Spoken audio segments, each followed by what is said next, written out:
Hello, everyone.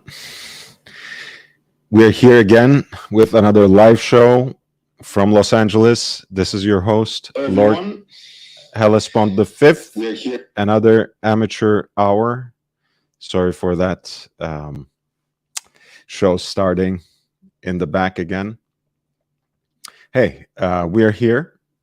We're going to talk about more auctions today. We're going to talk about the Bukowskis, which is a place in Stockholm, and we're going to move from that to Antiquorum, Geneva, which holds the claim to be the first auction house that focused on watches as collectibles, on wristwatches in particular. So let's get right to it. Hi, Corrado. So nice to see you, man. Always a pleasure to have you on board. As I go through these, feel free to always interrupt, ask another question. If you want my opinion on anything, feel free to just barge in, especially with a super chat. I would stop in my tracks and just address that. So feel free to divert the conversation. If you want to join me on the panel, feel free to jump. I thought I had seen someone in the background, but I don't anymore. In either case, you're more than welcome to join me in this discussion in the chat or on the panel. You're always welcome. This is your platform. So let's go. Quick thing here. So let's see. The problem we have with this one, of course, is that we will have the Swedish crowns highlighted in the estimate, but they're nice enough that right under there, the euro and US dollar amounts are noted as well. Roughly, you're talking about 100 Swedish krona are like $9, more or less. So if you can make that calculation yourself, all the better. But this is number 4, Rolex Daytona in pink gold, or Everose, as Rolex calls their own alloy. It's a very muted watch, I find, for something in 18 karat gold. I like the fact that those pink or rose tinted outer dials go along with the cream tones of the rest of the dial. And obviously, it comes on a matching bracelet. And this particular example is from year 2015, roughly. I think it is watch only. Yes, it is watch only. Otherwise seems to be in good condition, and the estimate is 27 to 28.5 US dollars. Pretty clean. Has some signs of wear, as you can see, a few dents and scratches on the bezel, which matches with the rest of the case, right? It's not a ceramic bezel. It is in pink gold as well. So that is number 4. At number 7, we have an interesting piece. This is the Jaeger-LeCoultre Reverso Sun Moon, which is basically a version of the Reverso with a moon phase at 6 o'clock and with a day and night indicator between 12 and 2. As with a lot of precious metal versions of the Reverso, it is in pink gold, comes on a leather strap. and has a nice exhibition case back, as you can see here, for caliber 823. This is roughly from year 2000. This was before they introduced that 8-day power reserve caliber. So you have about, roughly 40, 42 hours, maybe up to 2 days of power reserve. Comes with a box and papers, nearly full set.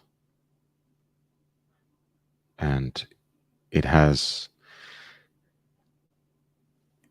an estimate of roughly 8.8 to 10.7 K in US dollars. I find these to be very elegant in precious metal. Of course, the Reverso was, when it was introduced in 1930s, it was invented as a sports watch, so to speak. It was in stainless steel, but over time, of course, it really etched itself in the horological consciousness as a dress watch, as an elegant piece for relatively formal occasions. I don't fully agree with that. I think it's a much more versatile watch, especially in stainless steel, especially if you put it on a kind of strap that lightens it up, so to speak. But in precious metal, it can be always a great dress watch for any collection. And here's a very nice example at lot 7 at Bukowskis, and that's basically 9 to 11,000 US dollars of estimated value. There's a watch that's pretty historically important when you think about it at lot 8, with an estimate of $8 to $10,000 roughly. And this is the IWC Da Vinci perpetual calendar from roughly around 1985, which is when this model was introduced. This was basically a project that was orchestrated by Kurt Klaus, who was at the time IWC's technical director.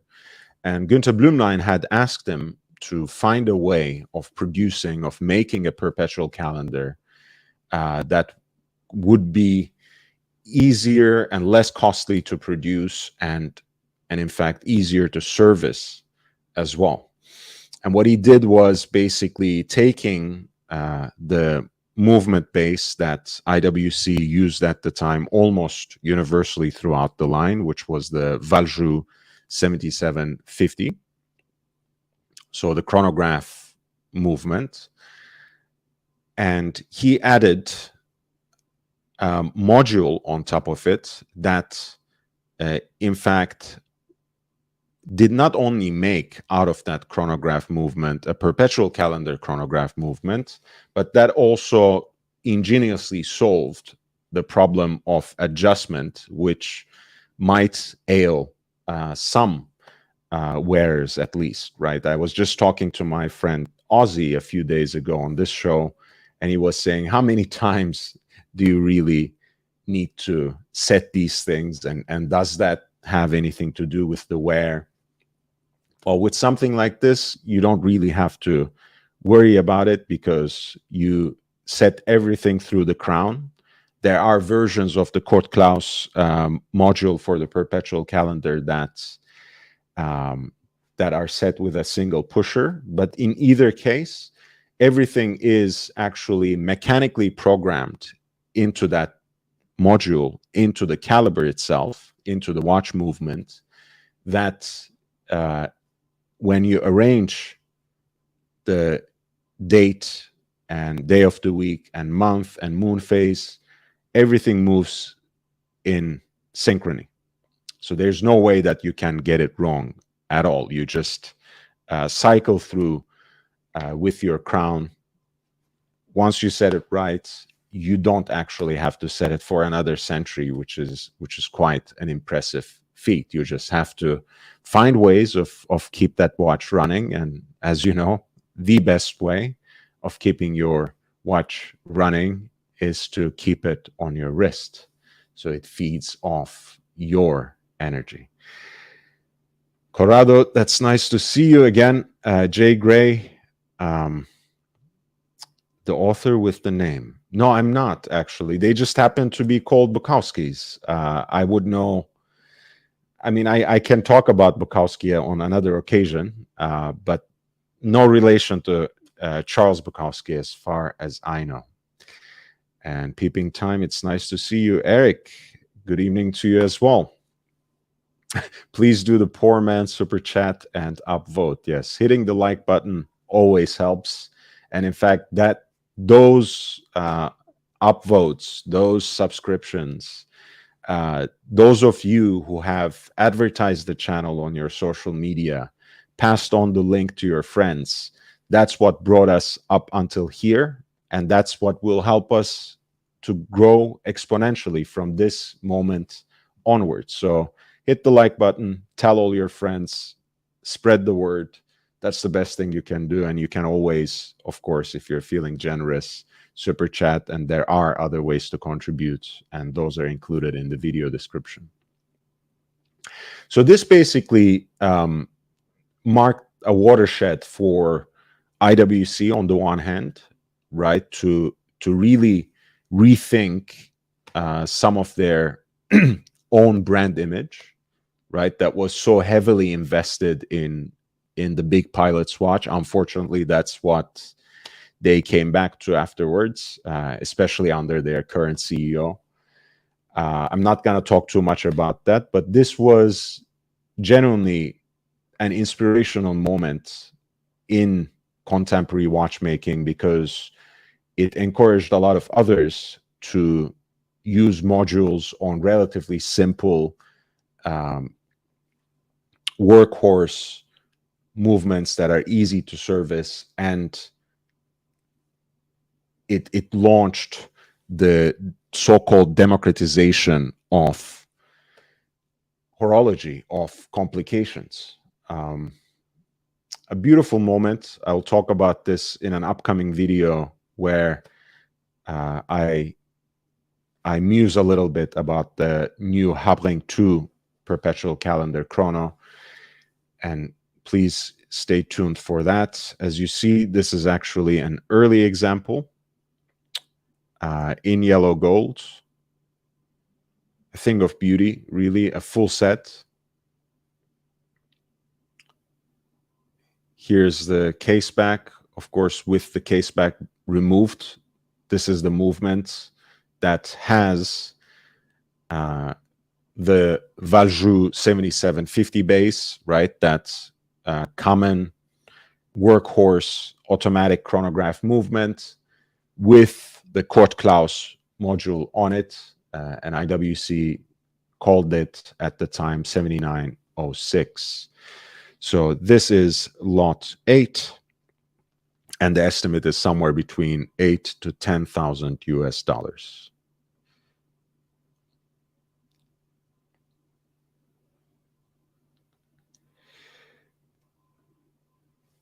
They have the good old Hulk at number 9 from roughly 2014.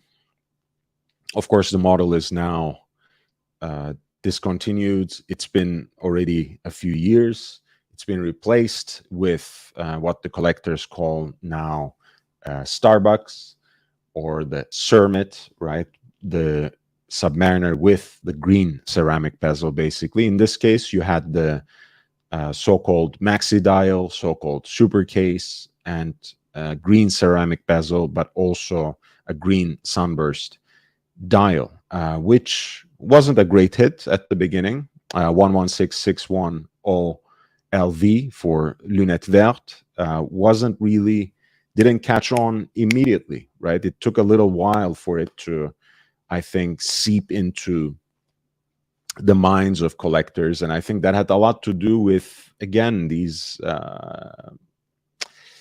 received ideas, right? People didn't really go out, try it on, see what it's about, see how it looks like on your wrist, how it looks under natural light, under artificial light. And as it happens, actually, in most lighting conditions, the watch is pretty discreet and sometimes even hard to tell apart from a good old black sub.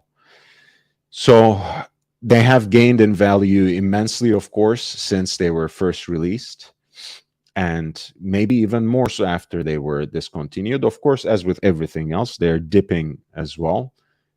Not sure if this is necessarily the right moment to buy for that reason. My gut feeling is always, again, it's not a scientifically grounded fact, but my gut feeling is that the prices will continue to fall until the first quarter of next year and perhaps then settle.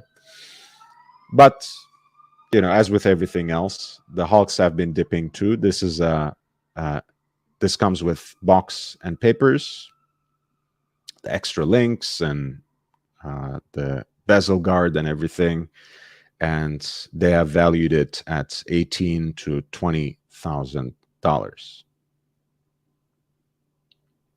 Hey, Nick, nice to see you, man. Yeah, it is.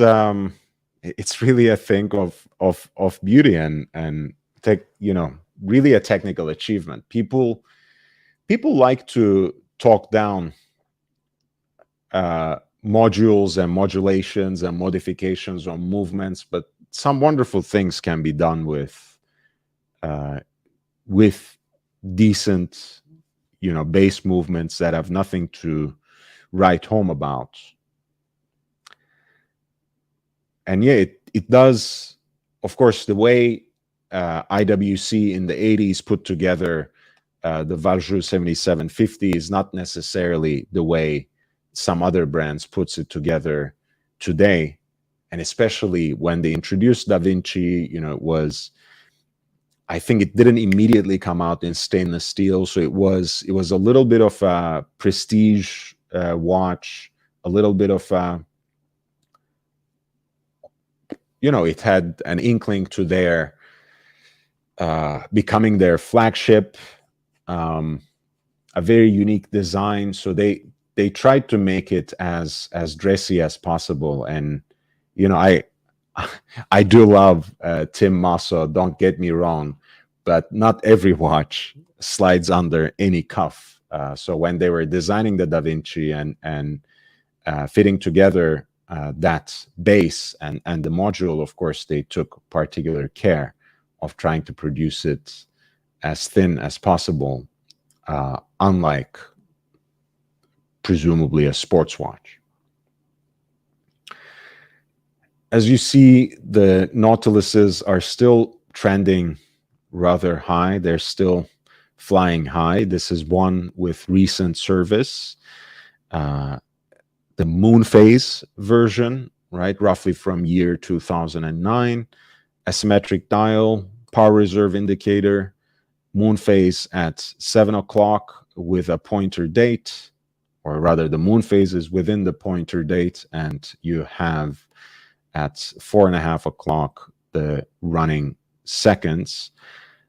This is another watch, Lot 11, Nautilus 5712 is another watch that had to wait for its moment. It did have people who appreciated it, people perhaps who have been trained to appreciate asymmetric dials by their Lange 1, by their Jaeger-LeCoultre Grand Date and similar watches. It did have its little clique of enthusiasts, but it was for the longest time under the shadow of 5711, the time and date only version. Nevertheless, I think it has gained immensely in value over the years and is here to stay, as Patek just proved by releasing recently another version of it in pink gold, this time with kind of a matching copper dial with with this starburst finish. And again, we have a case where the watch is recently serviced, comes with box and papers, a full set, and their estimate is 62,000 to 80,000 US dollars. And again, you see everything was quite tight, right? When it came to any other watch. When it comes to these so-called hype watches, right, where they used to be trending 3, 4, 6, 7 times their retail price, they don't quite know in the fall season how these prices will land, how they will settle, where they will end up. So this is a case. Actually, maybe later we can check a few things from the Bonhams and make up our mind about that. But I would rather save that for tomorrow's live stream. I think we'll be in good company tomorrow. So this is lot 11, and Patek Nautilus 5712 in steel, and the estimated value is 62 to 80,000 US dollars. Hey, good to see you. Nice to see you. Eric L says, I would not be the first to say that a Nautilus without the unnecessary 9 crown guards would be nicer. I don't know. I don't know, man. I've already said too much about how I don't like the Nautilus, so I don't need to belabor the point. It reminds me of the Champions League trophy, basically. And I will say the same thing about it. It's not, I think the so-called UEFA Cup, which they now give to the Europa League's winner, is a much more aesthetically pleasing design. It's a better looking trophy. But would I like my team to win the Champions League or the Europa League?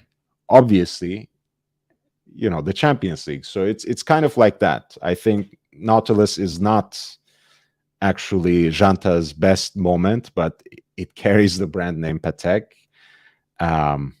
Drake loves it. Future loves it. The late Virgil Abloh loved it, and it has caught on. The mainstream caught on with it, and it's here to stay. This is another Patek, this time from the war years, 1942.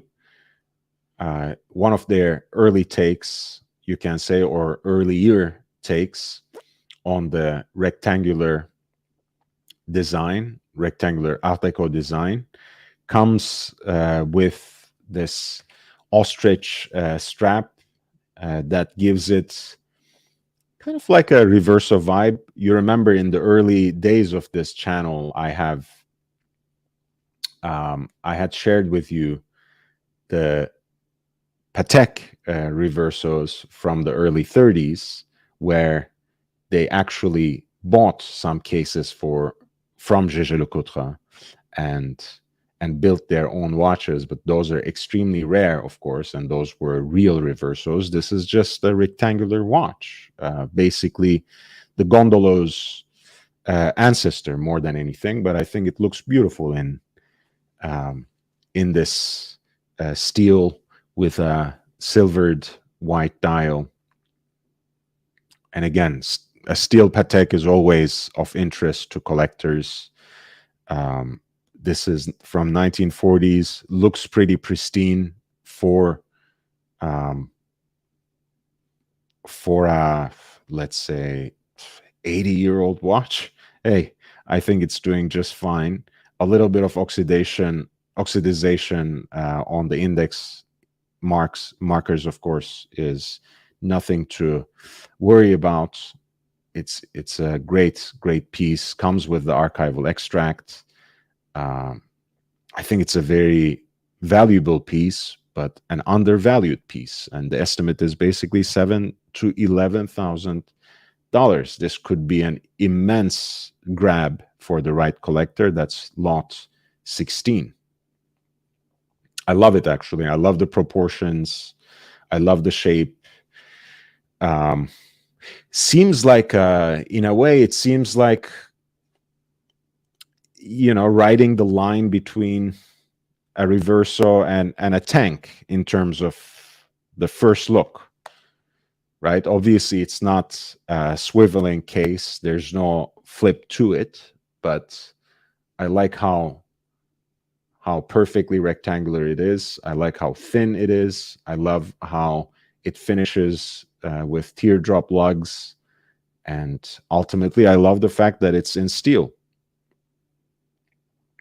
If this were a if this were a stainless steel Calatrava from the same period with the same kind of wearability, it would have been 3-4 times the value probably. So, it's a great deal for the right collector. Lot 16, Patek rectangular watch from 1942, estimated to go for somewhere between $7,000 to $11,000.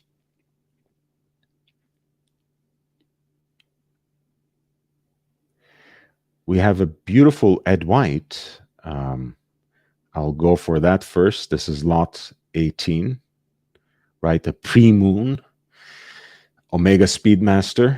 Of course, the smaller case, that is pretty straight, blockier than that Omega Speedmaster look that we have perhaps become accustomed to, with the lyre lugs, with that Iguenin Frère made case. This is a little different. Of course, at 38 millimeters, it might be even more attractive to some. Not the most pristine example that the market has seen, most certainly, but it is what it is. It obviously has its own charm, which, of course, also derives from that legendary hand-wound chronograph caliber, which is caliber 321 in Omega's jargon, and which was made by Lemonia as CH27 and served as the base for many legendary and contemporary chronograph watches, including perpetual calendar chronographs made by such greats as Patek, as Breguet, and even I think a split-second chronograph with a tourbillon that Audemars Piguet built at a certain point in time. Vacheron Constantin has used it. Roger Dubuis has used it. Daniel Roth has used it. Practically everyone. But this is an Ed White. As you know, the modern version, the modern rendition of 321s are extremely difficult to get unless you have a very good connection through your Omega boutique. This is an interesting alternative, not the perfect example by any stretch of the imagination. It has a recent service, so there's something to be said about that. And the valuation is right between $7,000 to $9,000 US. Comes in quite a tasteful Omega service box, a travel case.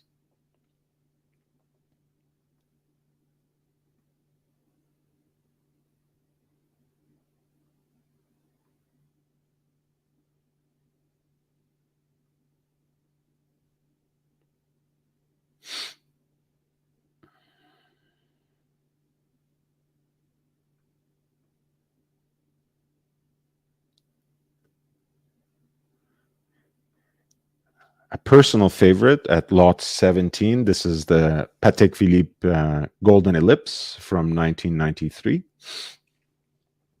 Sometimes we mistake the golden qualifier as referring to the material, but actually the ellipse design has a similar point of departure as the Reverso, for example.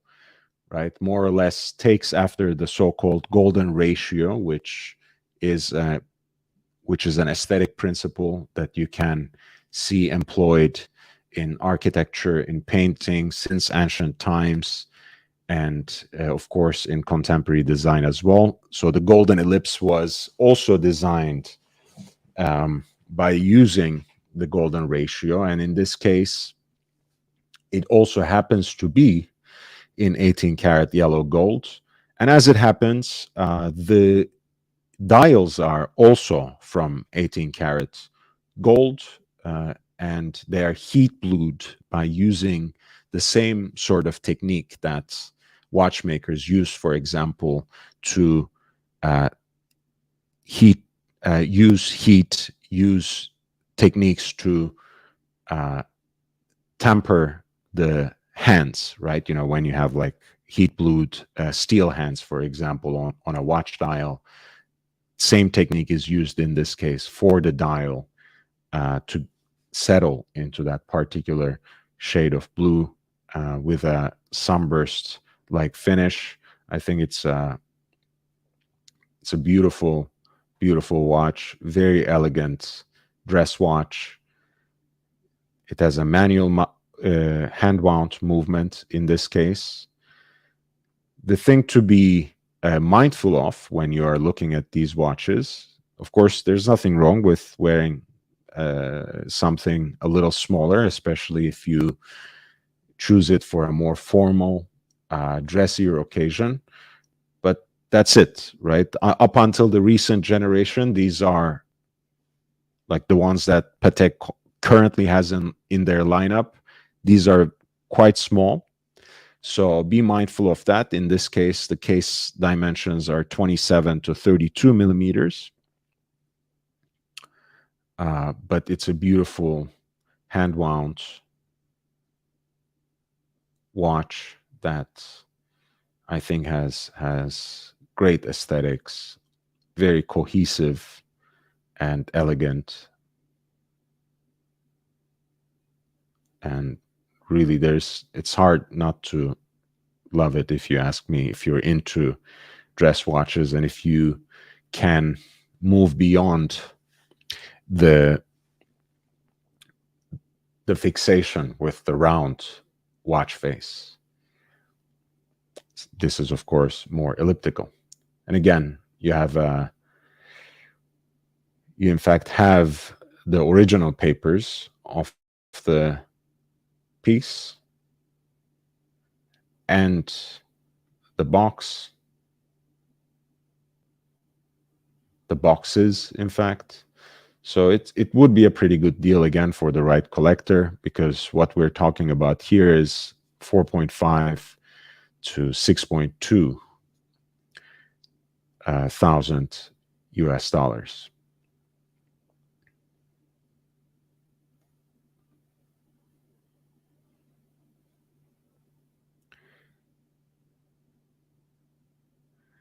We have another Rolex Daytona. This is one of the modern Paul Newman dials, as collectors started calling them. It's the lemon version, as you can see, which of course flows with the rest of the design, rest of the case and bezel material, which is 18 karat yellow gold. Roughly from year 2011. Comes again with a box and a card, right? Which is, of course, the more modern way for Rolex to identify this watch. Bought apparently at the Vempe in Paris. Of course, it has some wear and tear over the years, but seems to be in decent condition. Probably polished, right? It doesn't really look all that sharp, if you ask me, but in decent condition still. And the valuation is somewhat reflective of that, 35 to 45,000 US dollars. Again, as you see, the prices are dropping, but I think they have some ways to go further down. But it is what it is. I'm here to just show you things and leave the final decision to you, unless, you know, of course, you write to me and you want to somehow involve me in that process. But here we are, lot 22. which is the modern Paul Newman in 18 karat gold. And the estimate at Bukowskis is 35 to 45,000 US dollars. Eric says, on 1940s pieces, we have to appreciate this, of course, comes from our earlier discussion of the rectangular Patek piece, that how these things are now 80 years old. When we step away and acknowledge that, it's truly impressive. We don't expect most things to last that long. Hey, a lot of human beings don't live for 80 years. So it's damn good for a watch to still continue to live all this time. This is a very early Speedmaster, as you can see, the so-called broad arrow. Good, honest condition. 1957. And, you know, this is one of the paradoxes, of course, when you juxtapose this with the Patek from 1942 that we have seen. Because when you have a sports watch, when you have something marketed as a sports watch, people seem to be a little more careless with them. So it's no surprise to see sometimes so-called sports watches having more wear and tear than dress watches of the same period. Of course, I feel like it's more of a contemporary collector thing to baby one's watches and even stash them away in safe, safe deposit boxes. But this is an example, right, of someone who has taken it very seriously, that this is a sports watch, wore it all over the place, banged it about, and rightly so. But what we have ultimately is an example that reflects that the hands have become skeletonized, basically with the loom having fallen off from them.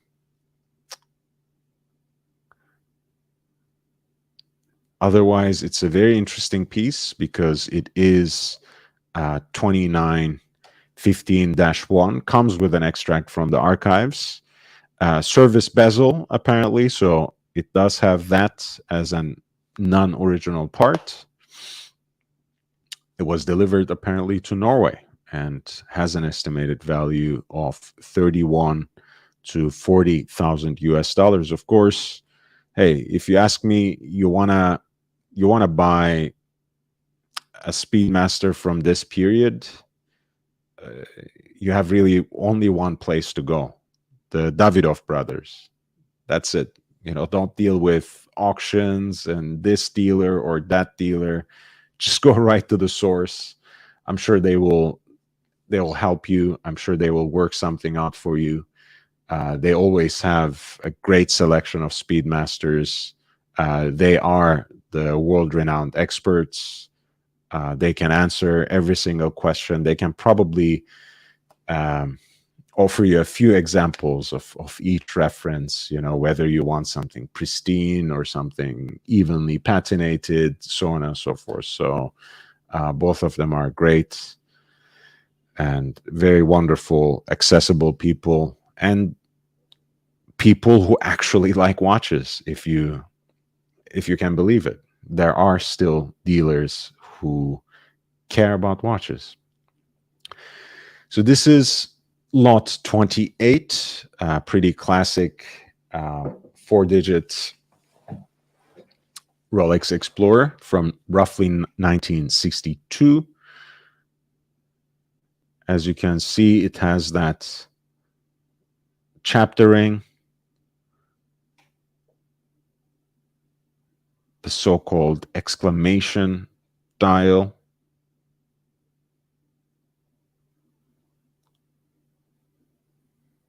and it's a gilt dial, of course, being from that early 60s period.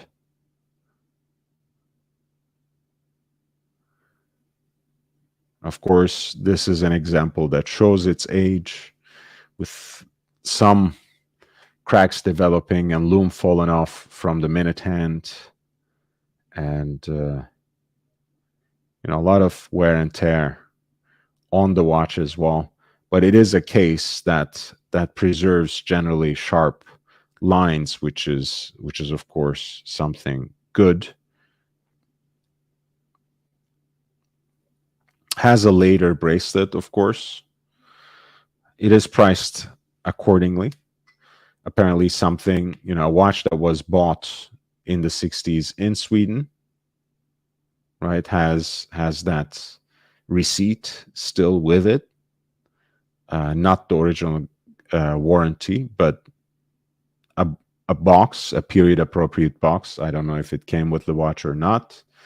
And certainly the original sales receipt. And this is 14 to 16,000 US dollars. That's the valuation. Are there any 1675s? I think so. Let's take a look. Let's take a look. I can see the 16760, the so-called Fat Lady, the first iteration of Rolex GMT Master 2. I think there were. See, maybe on the second page. No, actually, there are no 4-digit GMT Masters. That's interesting. The closest that we have is our Fat Lady. As you know, this is a watch that was vessel for many firsts for Rolex. It was the first watch where the Coke bezel was introduced, the red and black version of this rotating GMT bezel insert. It was also where the first jump hour was introduced, hence Fat Lady, right? The first iteration of that caliber, 3085, was actually a little thicker. So this model has a thicker case than 1675 and a thicker case than 16710, which has a thicker case than 16700. But that's a digression. Anyways, this is the Fat Lady. This is the first time where you could actually track not 2 but 3 different time zones with the help of the independently set hour hand and the rotational bezel. Comes with box and papers. Again, a damn near full set, if I've ever seen one, from that early period, with actually a Pepsi bracelet, Pepsi bezel insert rather than Coke, but a pleasing example nonetheless. A decent condition again. Probably has seen a polish, but I don't obsess over those things. Still, the case has a lot of life left in it. The whole piece has developed a lovely patina, including this salmon pink lower half of the bezel insert. A great example, as close as we come in this curation, J. Gray, to a 1675. This is a Fat Lady from 1984. And it has an estimated value of 10 to 11,500 US dollars. The reason, by the way, just so you guys know, the reason it says no date dial is because it just says Rolex Oyster Perpetual right under the crown. Of course, it still has a date, as all GMT Masters do. It just doesn't say Oyster Perpetual date right under Rolex. So the collectors came to call it no date dial, but obviously that doesn't refer to the actual function.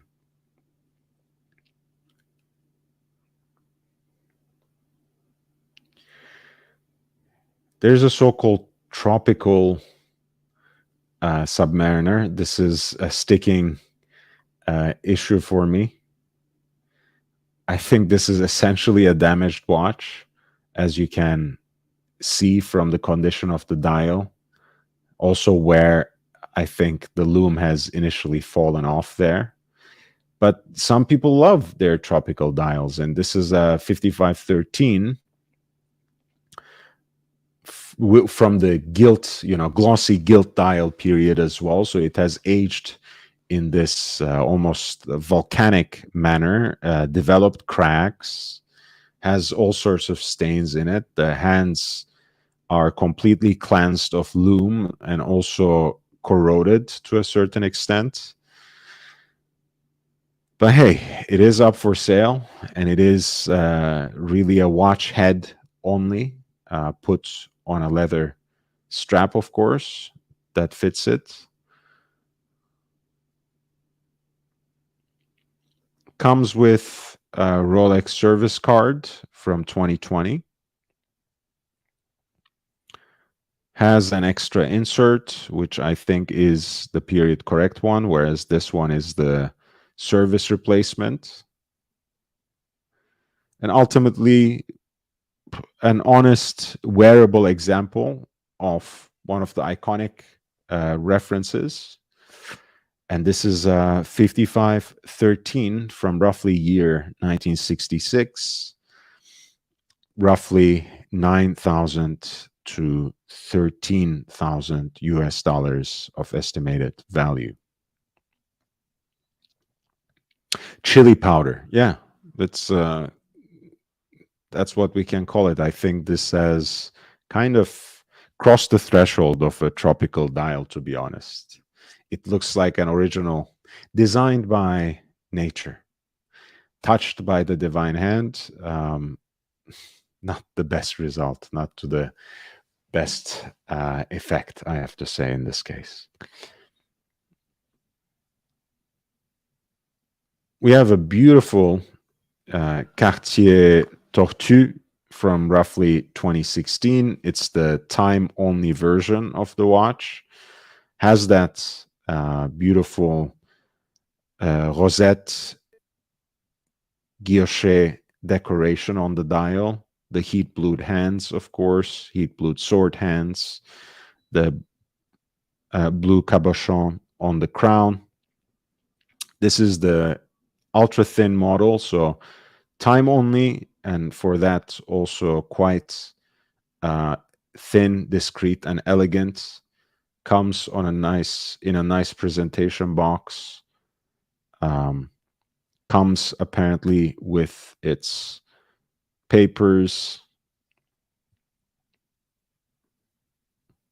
a whole set again. For someone who is looking for a dress watch, a time-only dress watch, and actually likes the design of the Tortue, this cushion-shaped, turtle-shaped, literally, watch, it could be a great alternative. It's in pink gold, and the estimate is roughly 9,000 to 10,500 US dollars.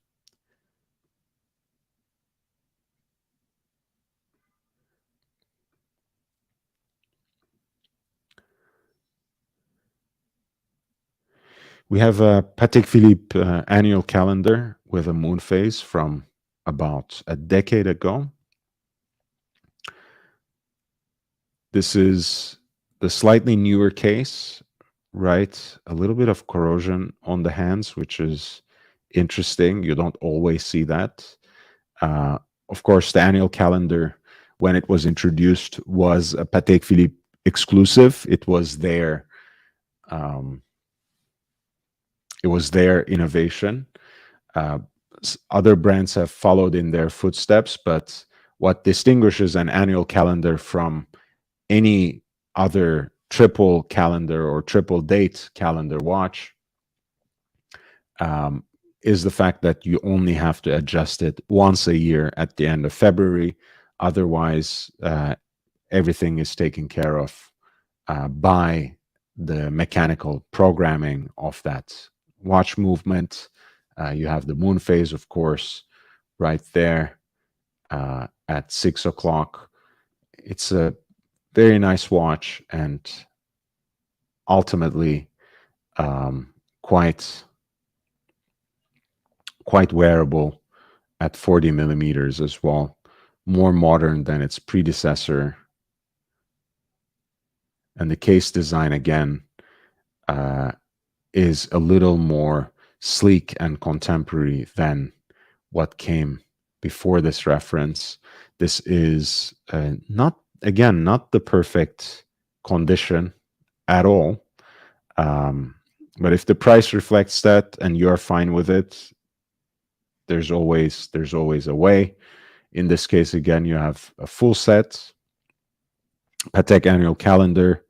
I think the estimate is very, very generous for a watch in this condition, but who knows? Take a look, keep an eye on it, and perhaps there will be an opening. But this doesn't look like a target of opportunity to me. Lot 35, Patek Philippe annual calendar, and the estimate is $30,000 to $34,000.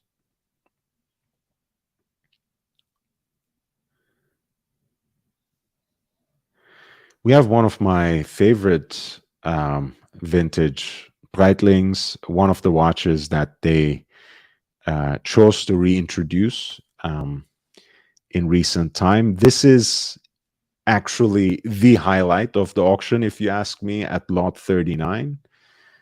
Reference 765, co-pilot. It's called Jean-Claude Killy because the Olympic champion actually wore this watch.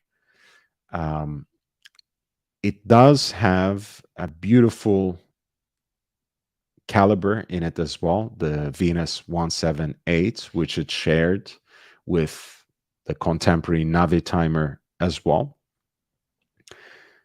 Late 60s, some of the great sports watches come from that era. This one is not an exception.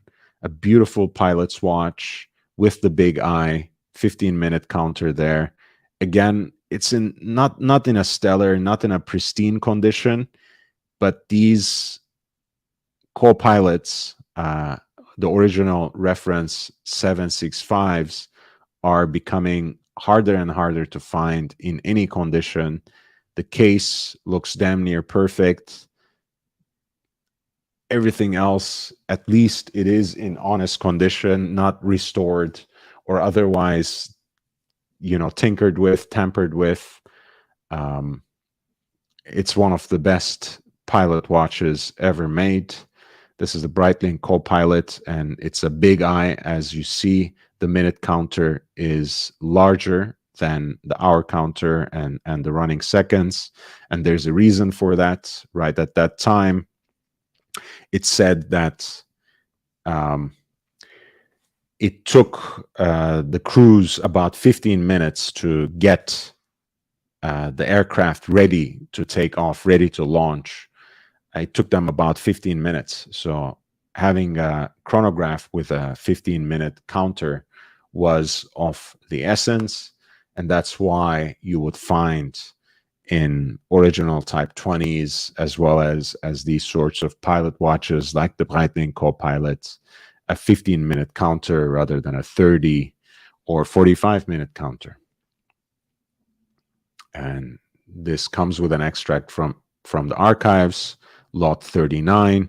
The estimate is $6,000 to $8,000, which again seems quite reasonable to me. Not to say this is the perfect example, not to say this is the most pristine example I have ever seen, but it is a beautiful watch nonetheless. And the case looks in a good condition, and so does the dial, of course, showing all the right aging and perhaps a little too much of the patina, but it does happen with watches from this period. Again, you don't have, these cases are not watertight in any way, right? So between the sun and water ingress and humidity, you do get this kind of aging, almost inevitably. Another beautiful chronograph from the era, very underrated, very unique. This is the Nevada Grantian Sea Diver, aviator sea diver, in fact, with the wholly graduated 60 minutes / 12-hour rotating bezel, 2-register chronograph with the running seconds at 9 o'clock and a 30-minute counter at 3 o'clock. You see the first 5 minutes are clearly marked out as a countdown from 5 minutes to 0. Stick hands, that fire red seconds hand, lollipop at the end, tachymeter on the chapter ring. So damn near perfect chronograph, and also has, of course, the aesthetics, if not necessarily the water resistance of a proper diver watch. And it has the Valjoux 23 movement, again, one of the common and usable, very utilitarian and beautiful movements of the period. It's a great deal, if you ask me. 800 to 1.3 grand in US dollars, lot 40, could be a great bargain, especially if it ends under $1,000. If you're into vintage watches and you're not necessarily looking for perfect condition, this might be a good start. Again, of course, we're talking about a place in Stockholm. We're talking about an auction, so there's going to be a buyer's premium involved. There's going to be customs and potentially other duties and fees when this thing comes in. Anyway, we're putting the options out there. And hey, perhaps you're listening from Sweden or somewhere else in the EU. What am I talking about? It might be just the right auction for you. So I just wanted to highlight this.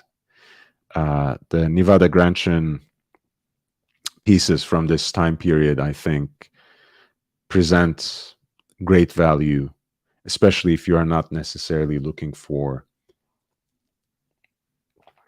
a particular brand name or for anything too fancy, something that represents a great example of a tool watch from the period. That's just it. We have a nice date just like mine from late 70s. It's 16014 on the Jubilee bracelet, stainless steel with the white gold bezel. Again, not in the most pristine condition at all. The loom shows some aging. The dial shows some patination. Of course, the crystal is quite banged up and scratched up, but nothing that, nothing that a little bit of a poly watch can't fix. In either case, this is a nice example of a late 70s Datejust, and it is priced accordingly, $3,500 to $5,000 US dollars. Comes with box and papers. Again, they're always. This is one of the things I noticed with Bukowskis. They chase after watches that come as full sets, or at least with their boxes and papers. A lot of them, of course, sourced locally from Sweden, from other parts of Scandinavia. And if you keep an eye on it, depending on what kind of watch it is, how the situation develops in that room, And you can place absentee bids, of course, if you register with the website. You might just get a decent deal on a watch you always wanted.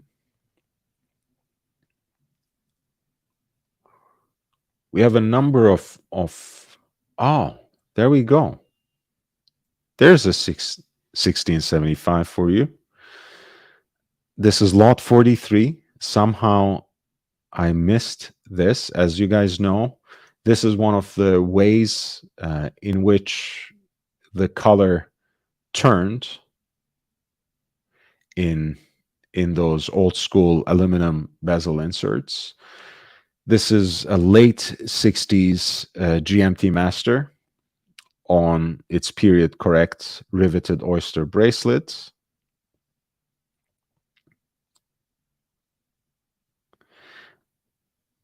Of course, both the case and the bracelet show certain signs of aging, but the dial itself is, I think, in a beautiful vintage condition. The dial itself has matted out, and the luminous material on the dial seems very puffy and creamy and matches perfectly with the tritium on the hands as well, with the luminous material on the hands as well. So that's always a great sight. Roughly from 1968. This is a 1675. Comes with a box and a blank certificate, so may or may not be, the part of the watch. They're just supplying it. They aren't holding themselves up for it. 10 to 12,500 US dollars with the fuchsia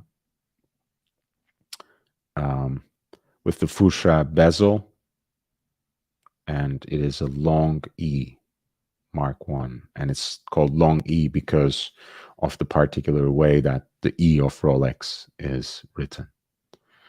A beautiful piece again at lot 43, roughly 10 to 12,500 dollars of estimated value.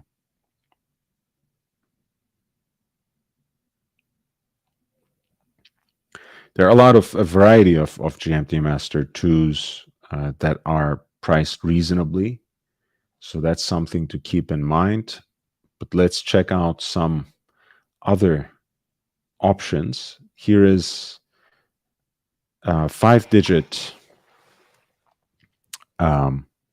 Daytona from roughly 1991. This is from the period where the beating heart of Rolex's iconic chronograph was a caliber 4030, which was based on the Zenit El Primero caliber, one of those movements that had the claim to be the first integrated automatic chronograph movement.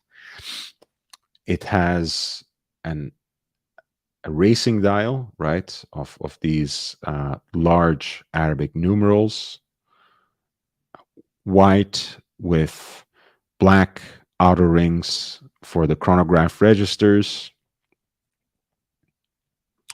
yellow gold bezel for the tachymeter, of course the screw down pushers. Everything looks really quite nice. Of course, the case again could be sharper. It is a watch that has certainly seen some polish. Comes on a leather strap and matching Rolex buckle, and quite a decent deal, honestly, again, for if we are to go by the estimate, which is 21 to 25,000 US dollars. I will insist again, 16520 and other Zenit powered Rolex Daytonas, 1988 to 2000.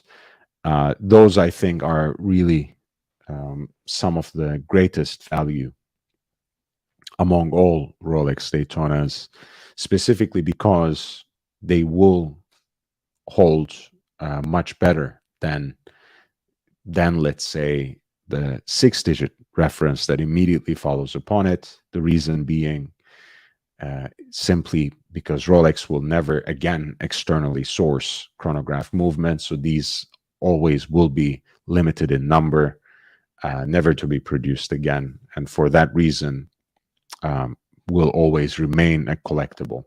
The Rolex Daytonas from 1988 to 2000, which have a movement base derived from the Zenit El Primero.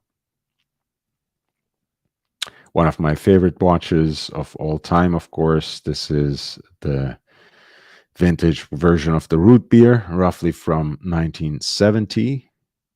The two-tone Rolex GMT Master 1675/3, right? You can already tell this from the applied coronet there. The nipple dial, which has aged in a relatively even way, with a little bit of a flare between 10 to 12 o'clock, which you may or may not like. The bezel, too, seems to be original to the watch and aged with it, which is always a great thing to find. Has a generic strap and a generic buckle. Does, however, have its paper, which is blank. So I don't know what that means, right? I don't know if we can necessarily trust it, but it is at least supplied with the watch.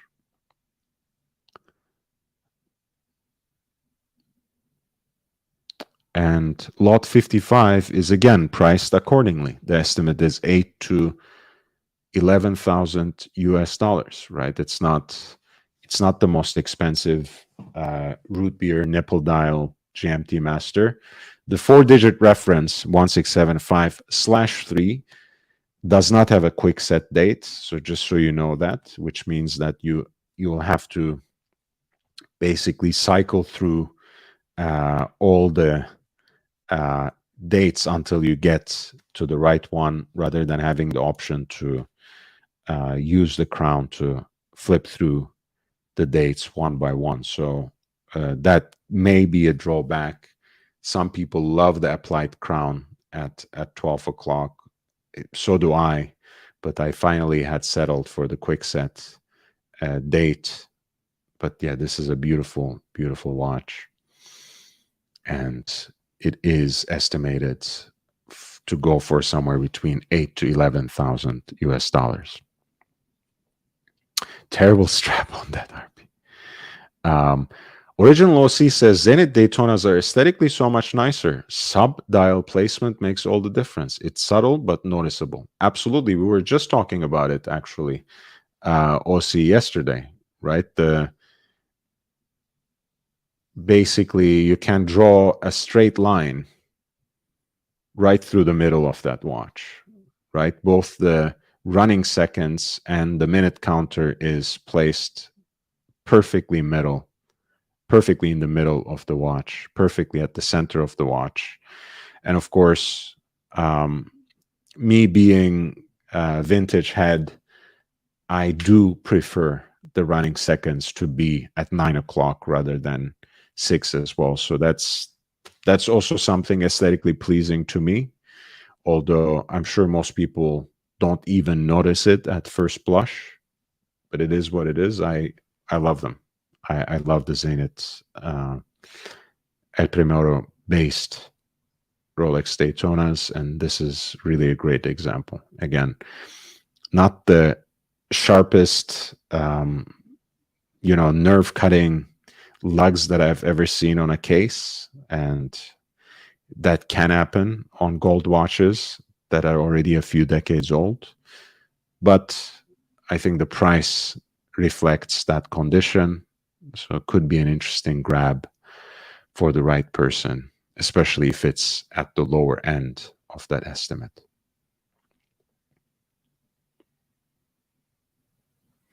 By the way, peeping time, depending on which strap you mean, I do take it personally because I used to wear my root beer on a suede strap like that before I changed it to a leather strap more recently. But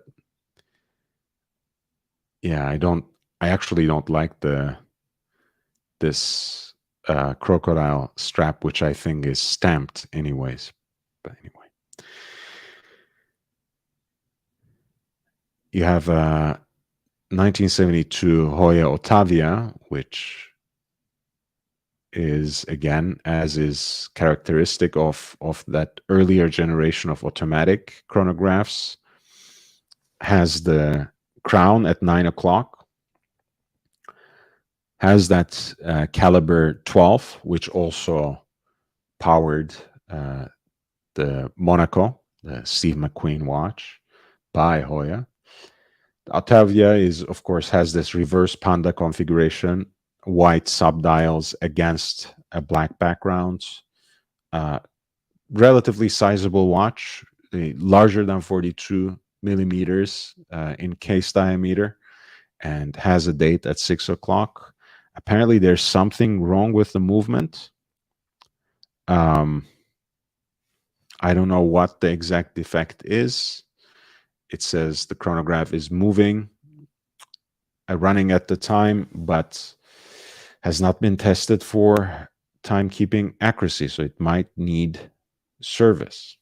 Anyways, this is just a watch, an automatic Ottavia from 1972, the so-called Viceroy, plastic crystal matching bracelet, and it is at the price of a song at 1.3 to 2.2 US dollars of estimated value. This was lot 58.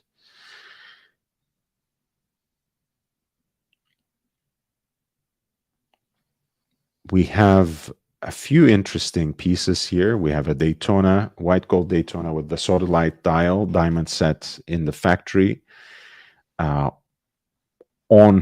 the full white gold bracelet from year 2007. It does come with the card, if not anything else. And the estimated value here of lot 62 is 48,000 to 50,000 US dollars, which again is more or less the market rate right now. I would rather wait, even if you're in the market for a watch like this. I think the prices are continuing to drop, but hey, everyone is on a different schedule, everyone is on a different budget.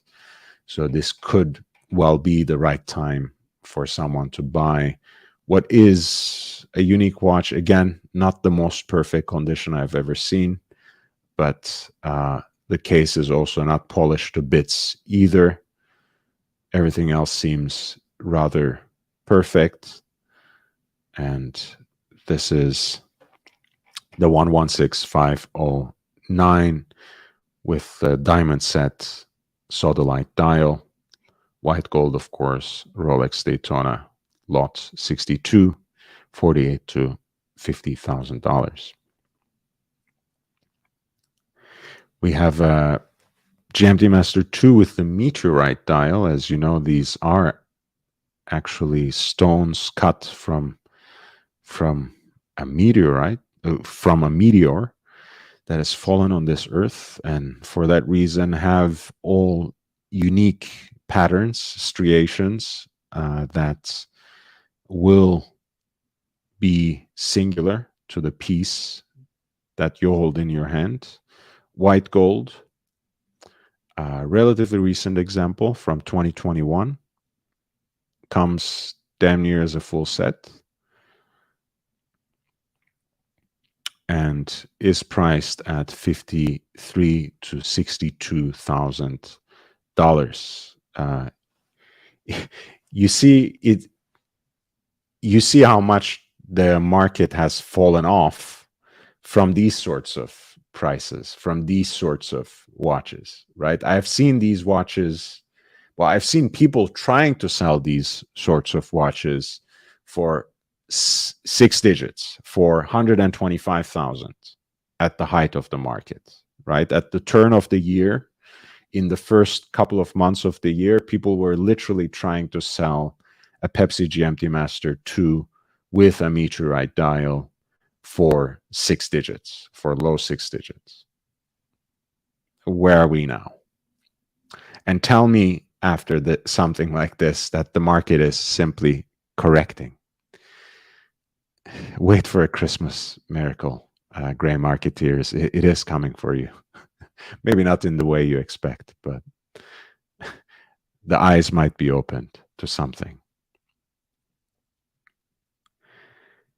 We have a classic Santos before the redesign, Cartier Santos 100 XL for the 100th year anniversary, for the centenary of the model, with those sword hands generously filled with lume against that classic white dial with Roman numerals. The two-tone execution here, of course, simply means that you have the bezel in gold and also part of the buckle in gold as well against the steel of the rest of the case construction. There are obvious signs of wear,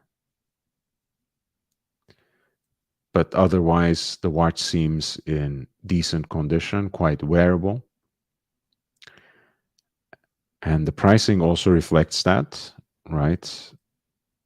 From 2.5 to 3.5 US dollars of estimated value, comes with a box, not with much else. And this is a classic Santos from before the redesign that we have just seen in this model, or recently seen, let's say, but a beautiful piece nonetheless. And it is the centennial model, so it could be interesting.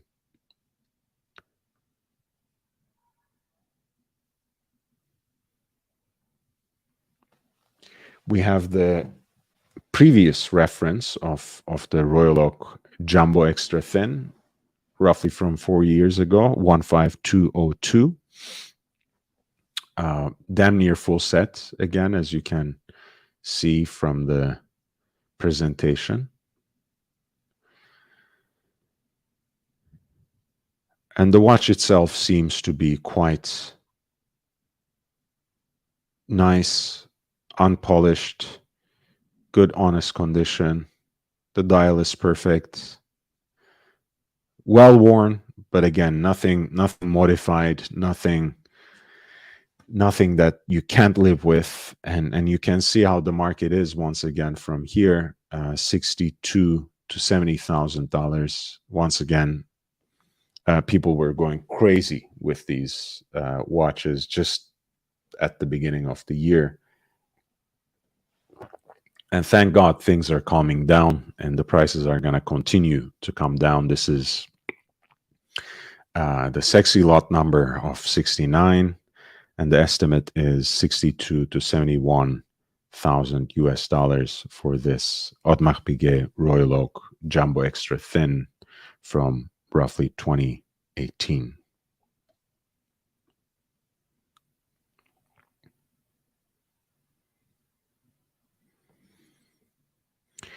As befits Scandinavian auction house, we have Urban Jürgensen reference 1 chronograph from roughly 1986. Really beautiful piece, reflects those classic aesthetics with the palm hands, the Breguet hands, the blue background of the date openings, playing really well with the heat blued hands. That moon phase at 6 o'clock also fits that color scheme. And you can see the chevron work of decoration for the chronograph subdials and the pyramid kind of decoration for the center of the dial. Breguet frosting for the hour hands, the date opening right there.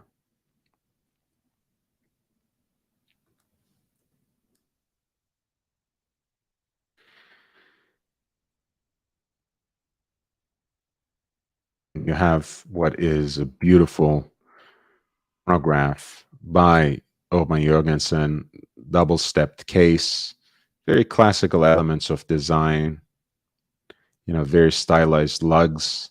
So you have basically a luxurious version of, once again, Zenit El Primero chronograph, that same base, what Oban Jorgensen calls 3019 PHF, which is basically the triple date moon phase version of the Zenit automatic chronograph caliber. Beautiful piece from 1986. As you know, the Oban Jorgensen watches are slowly but surely becoming collectible. This is, again, a beautiful set. They're making a comeback with Kari Voutilainen's name and signature attached to it. So chances are the collector's market is going to grow. It's going to be stirred by that movement. That's what always happens when something good happens to a brand in our time. If that brand has a cherished past, those past products, those past artifacts start coming into a better recognition, start receiving a more emphasized, more emphatic appreciation. And certainly that's what's going to happen with Oban Jorgensen. And this is lot number 76. And the estimated value is 18 to 26,500 US dollars for this triple dates chronograph with a moon phase by Oban Jorgensen.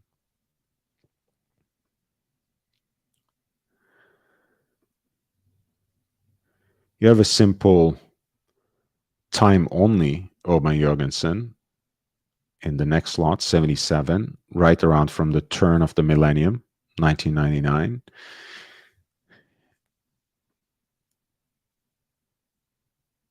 It's powered by a Frédéric Piguet automatic movement. No exhibition case back, but they did capture that rotor beautifully, again, decorated by guilloche work in 21 karat gold.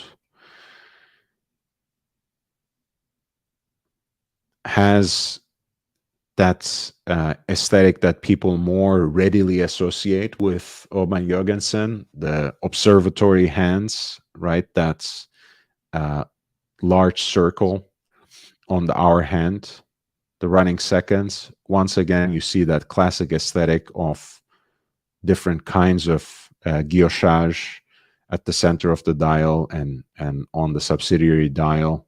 One so-called chevron or basket weave, the other more like a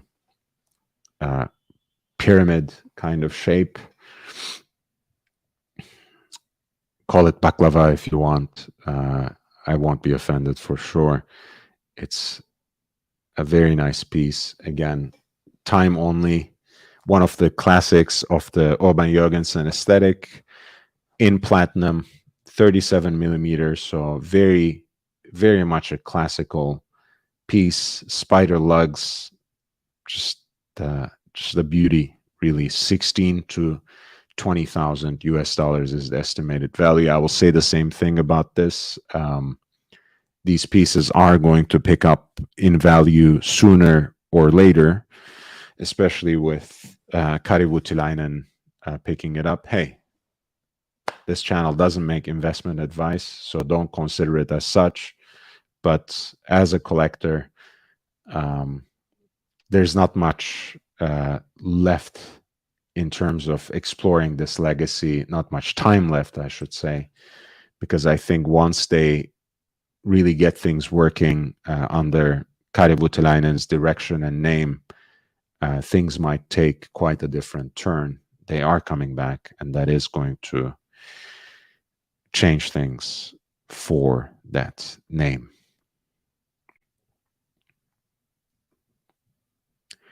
There's a pretty unique Urban Jorgensen watch, something that I haven't seen before at all.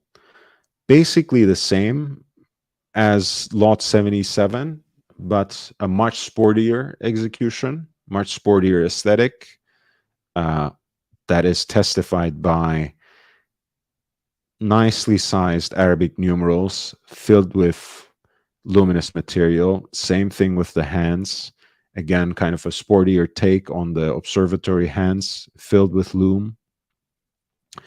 Date at 6 o'clock. And it is actually a stainless steel watch. So technically very similar to what we have seen to the reference number 8, lot 77, Urban Jorgensen we saw. This is the sportier take on it. This is the military take on it. Again, roughly from the same time period, with an estimated value of $9,000 to $13,000. And in this case, it actually has an exhibition case back. So that may interest some. I think this is a very unique watch. Nothing that I've seen before. Again, it is recognizably Urban Jorgensen, but something quite different than whatever else you may see with that name on the dial.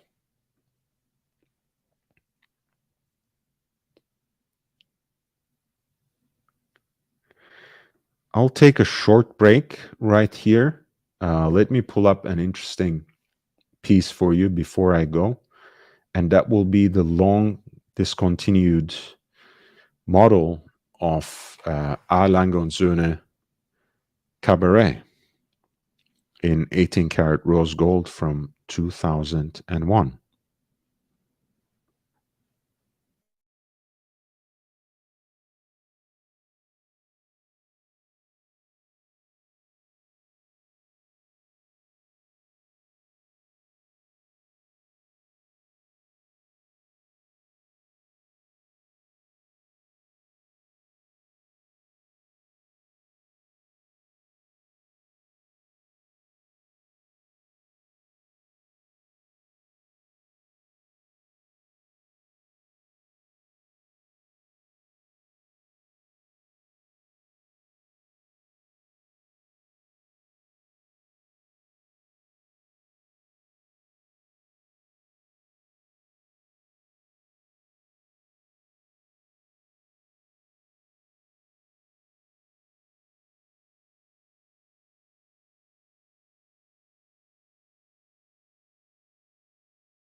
Ah, hey, thank you, Peeping Time, for reminding people to hit that like button.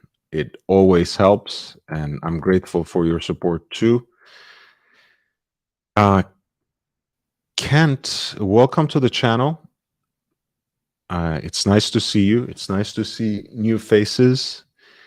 As my audience would readily know, I don't really like talking about things that I did not have hands-on experience with, and I have not really studied Ming watches in an extensive manner either. So I won't offer an opinion on them.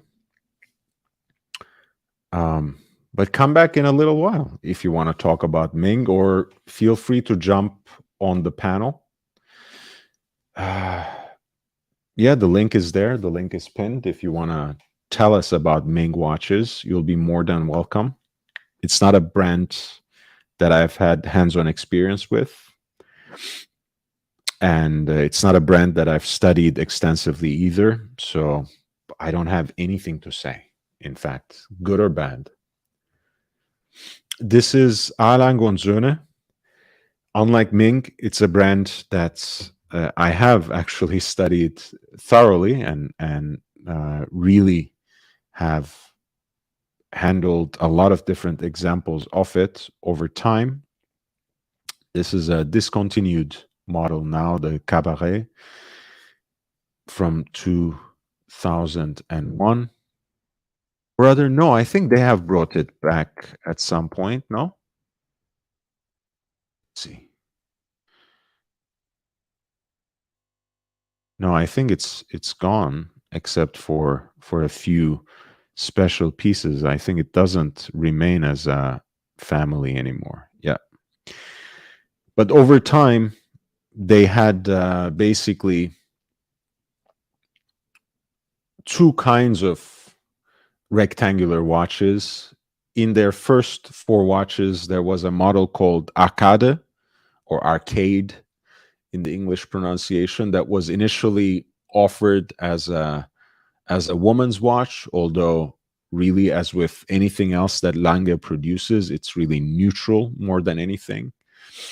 Um, Cabaret was an even more exciting replacement, if you ask me. They all have these beautiful, perfectly shaped rectangular movements in them. Everything else looks exactly as what you would expect from Lange, with the swan neck regulator and that freehand engraved balance cock, the heat blued screws, the rubies set into gold. It's really a delight to even peek into that piece. Has an exhibition case back from year 2001, executed in pink gold. Again, comes as a full set. And for those of you who like that Art Deco aesthetic, uh, this could be a great watch. Black dial, nice little contrast there with the sub dial for running seconds. For then you have the oversized date, of course, which in a way that might be unusual to more contemporary lovers of Lange. It is actually adjustable here with a pusher rather than that clicking rectangular pusher that we associate with it on a Lange 1, for example. But this is a great aesthetic. I think it's fitting for the shape of the watch, if you ask me. I think an extra pusher sticking out would have really messed with the otherwise balanced design of this piece. I really like it as it is. If you're into rectangular watches, Lot 79 is a great dress watch for you. It is every bit Lange as anything else, and it is priced at 11 to 14,000 US dollars. Thank you, Vince. Thank you. And Nick Butter says, reminds me of Cartier. Yeah, you know that it's like a Cartier tank. It's like a Reverso. It's like that Patek rectangular watch we have seen from 1942, which was kind of an ancestor of their gondola. It has that expression of the Art Deco aesthetic. So I think both the Cabaret and the previous Arcade are great watches. I even love the Arcade a little more, but that's just personal taste. I think the movement is a little more interesting to look at minimally. But this is a great dress watch for the right person. Lot number 79, 10.7 to 14,000 US dollars of estimated value. I want to find other interesting things for you. You have a more recent Hulk at number 85. That is 18 to 20,000 USD. Again, full set. Interesting piece. Indicative of where the prices are going these days. You have another Patek Philippe watch, this time more square, something that you might call carré in French, has a very uniform Claude Paris decoration, hobnail on the bezel, smaller execution of the hobnail pattern on the entire dial. So if you're into that, this might well be the watch for you. I think it's a very distinct and beautiful dress watch. The case flanks, as you can see, are decorated in the exact same way. So if you are a hobnail person, this might well be the Patek dress watch for you. 1965 Carré at lot 90, and the estimated value is somewhere between $5,000 to $7,000. Again, as with everything else, when you go for the unexpected, when you go for what might be undesired by others, you can find some interesting pieces and get them for relatively cheap. A Geneva seal movement, not kept in the best condition, I have to say, but I'm sure a good watchmaker can clean things up quite considerably. And again, at the right price point, something like this could be a great dress watch for the right person. That was lot 90 Patek Philippe Carré watch with the distinctive hobnail decoration all over.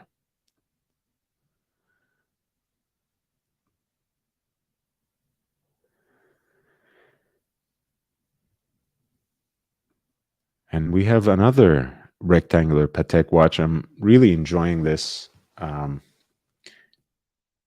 because, again, when you step out of the established path, once you get off the beaten path, you can find pretty interesting stuff. And that's why I chose to present you today the Bukowskis from Stockholm. Again, probably none of us are going to be in that room raising the paddle. Maybe one or two of us would be convinced enough to register today and place that absentee bid. Could be interesting, but in either case, we learn, right? In either case, we learn about different kinds of pieces that we don't see every day. We learn about how they are valued, how they have been preserved, what to expect. And this is another piece from early 80s, Les Grecs, and you can see why it's called that way. You can see the great Grecian keys. You can see part of the bezel designed in godrons to, well, decorated in godrons to look like columns, look like Greek columns specifically. And you have a watch that has a kind of ancient Greek touch, but a very ornate and interesting aesthetic. Again, not the Patek Philippe you see every day, but the kind of watch that you might end up seeing if you spend enough time on this channel. And again, you have something that could make a beautiful dress watch, 30 to 25 millimeters in dimensions. A hand-wound caliber inside it that is well preserved and has, as you can see, the Geneva seal there. There's some wear and tear to the watch, of course, as could be expected. Again, this is a 40-year-old watch, but still looks like it has a lot of life left in it. Could be a beautiful piece for the right person. 3.5 to 5,000 US dollars of estimated value. That was lot 95, Patek Philippe Le Grec.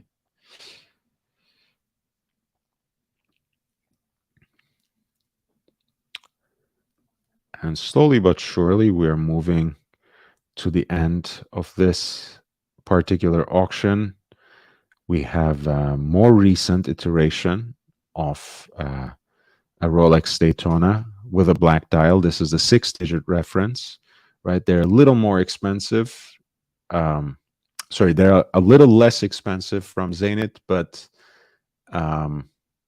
and much less expensive, quite a good deal actually from a monetary perspective compared to the 116500LN, the most recent version with the ceramic bezel. But as I said, you know, since they are basically considered as simply old and not yet vintage and not really meaningfully collectible, I think the Zenit operated ones hold more lasting value beyond going into the aesthetics that we have discussed earlier. You can see this is the layout of the chronograph registers is a little different at the 6-digit compared to the 16520, the Zenit El Primero based Rolex Daytonas. In either case, this particular model, especially with the black dial, could be an interesting deal for many. I think it looks a little more beautiful with the white dial, but that's just a personal opinion. Lot 110, 116520 with the black dial, and you have an estimate of 17 to 19,000 US dollars for this example. That's roughly from 2010.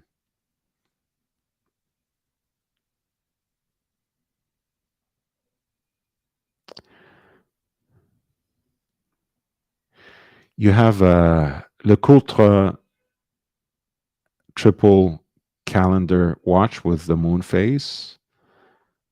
Shows its age. Another Art Deco design, but not a reverso, even though it is a JLC watch with that rectangular shape. But a very interesting piece nonetheless. I think, again, very unique, not something you see every day. But from that time period, the triple dates plus moon phase Jaeger LeCoultre watches are plenty and very exciting to me, at least. This is a gold-filled, 10-karat gold-filled piece. So again, not the most attractive example for everyone, but interesting piece of design. Again, another take on that rectangular aesthetic.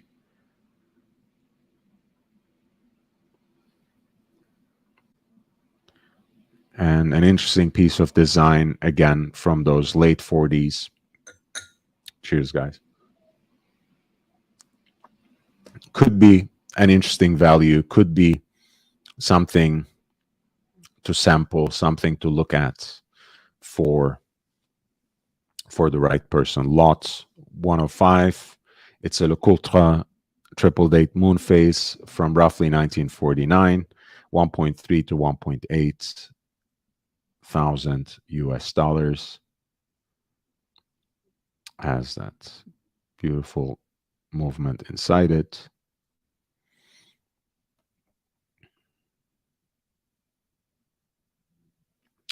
You have a 90s Calatrava with a quartz movement, unfortunately, not much of any interest there, except perhaps the classic hobnail bezel. Of course, this is the generation of Calatravas that were positively minuscule, 33 millimeters in yellow gold. This is the quartz Patek movement that went into it. Maybe you are into the Calatrava cross, which might be fascinating. But you have a Patek quartz movement in there.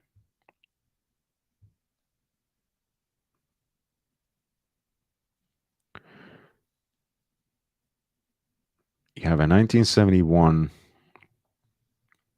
Omega Speedmaster, again in a way that shows a lot of wear and tear. With the caliber 861, of course, this is after the moon landing, 1971.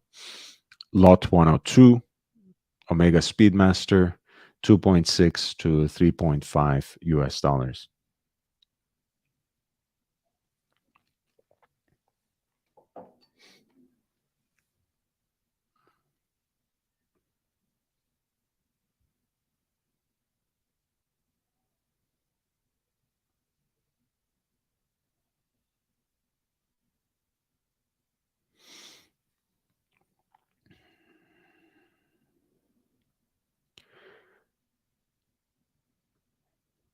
You have a Railmaster with Dauphine hands.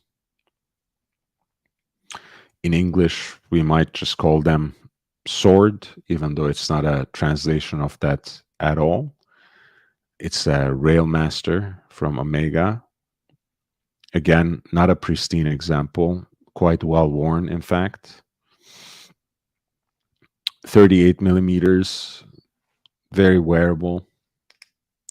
The plastic crystal, nice vintage watch, 3.5 to 5, expected to fetch somewhere around 3.5 to 5,000 US dollars, and has, I think, a relatively recent service. Yes. Finnish.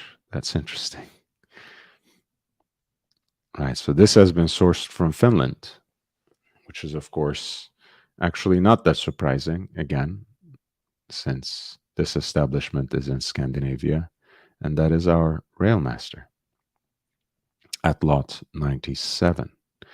And they also have an interesting example here. You know, we have been used perhaps to seeing Nautilus or Royal Oak cufflinks from Patek Philippe and Audemars Piguet. And here you have St. Moritz cufflinks from Chopard. And St. Moritz, as you know, was their sports watch that they resurrected in 2019 with the name Alpine Eagle and with a new design. And this is the two-tone cufflinks that they had along the lines of a similar design around the turn of the millennium, or at the turn of the millennium, rather. I think they're quite interesting, and the way they're priced, even though they're quite well worn, could be an interesting piece again for the right person. You know, you like if you like mixing and matching, if you wear more than one kind of metal, and if you have an Alpine Eagle, these could be interesting cufflinks to pick up, and they are priced accordingly at 175 to 250 US dollars.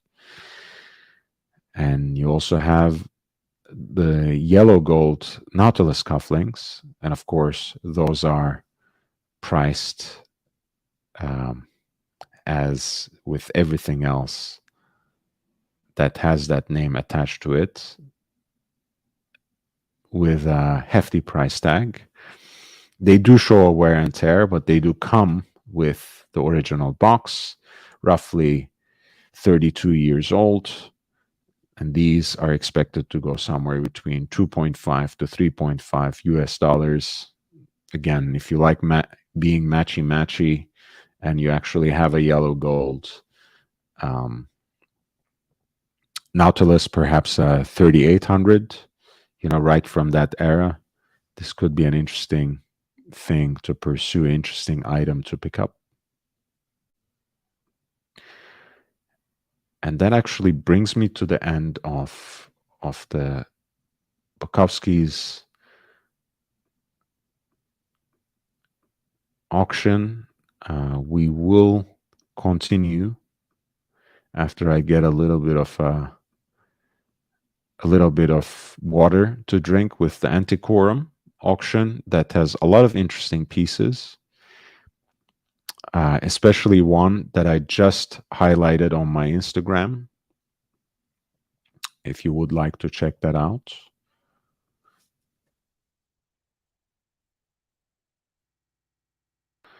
Let me see.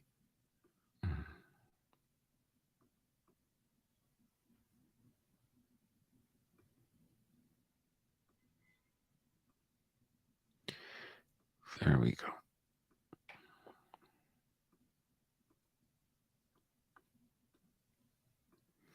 And as always, of course, feel free to follow me on Instagram. And if you have been enjoying the show, if you have been learning from it, please hit the like button. It really helps quite a bit. And tell all your friends. Subscribe for everyday watch content if you have just stumbled upon this channel. So coming up on the Antiquorum Geneva auction on important modern and vintage timepieces and jewelry, you have this very special watch that belonged to one Sergio Vieira de Mello, who was a Brazilian diplomat who also served as the High Commissioner for Human Rights. He was unfortunately killed in Baghdad along with 21 of his colleagues. Hopefully, I'm not mistaken about the number. But it was a devastating event when it took place. And this seems an interesting way, an important way to mark his memory, and the family of Vieira de Mello decided to consign this watch apparently with Antiquorum in Geneva, and this was his personal watch. This was his Rolex Datejust 16030, all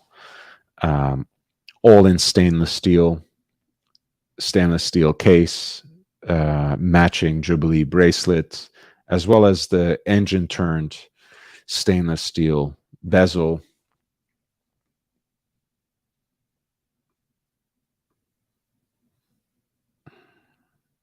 And it's a beautifully preserved watch.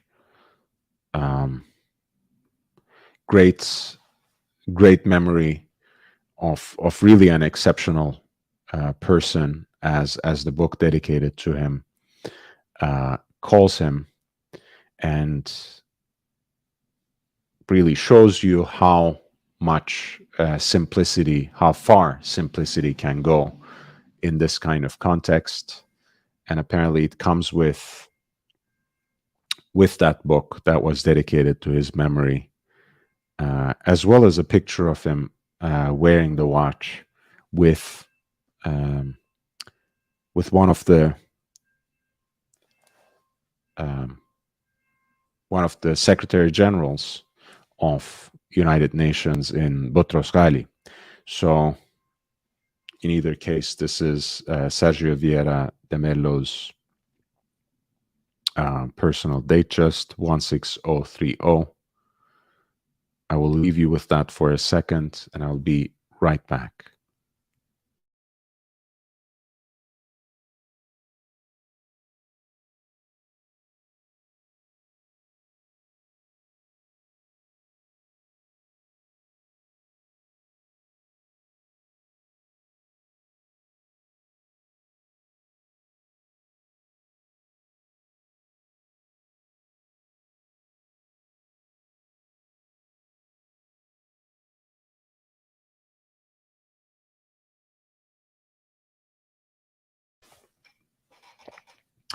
So let's take a look at some of the important lots that they chose for us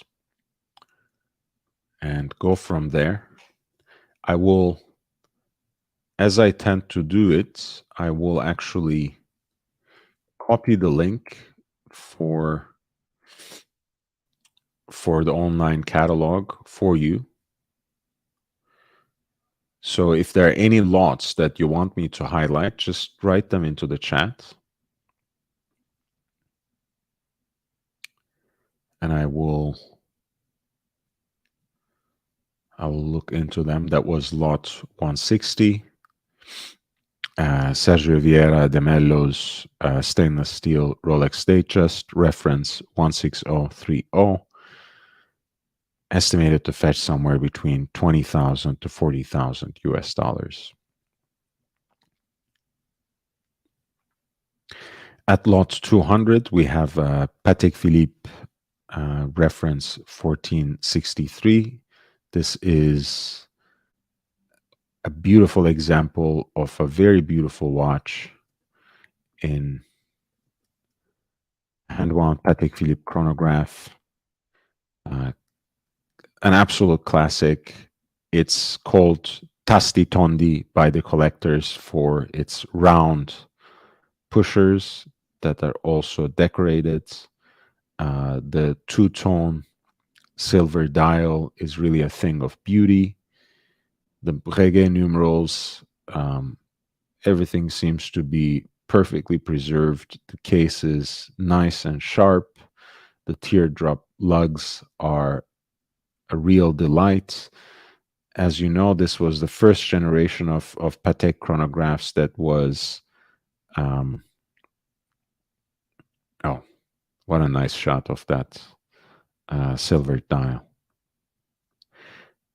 As you might know, this was the first generation of Patek Philippe chronographs that was waterproof, right? Cases made by François Borel that had their own water tightening, waterproofing system, I should say. You see the centrally deployed seconds is heat blued and, of course, properly curved to accommodate that domed crystal of the watch. Just a great classical piece of design, one of the absolute instances of a Patek Philippe chronograph. 35 millimeters, which you might think is small, but I think is actually quite nice for this sort of dressy hand-wound chronograph piece. In stainless steel, of course, it's even more rare. This is 1463 from 1951. Comes with the archival extract as well. And the estimated value, you'll not be surprised to hear, for lot 200 is somewhere between 300,000 to 500,000 US dollars.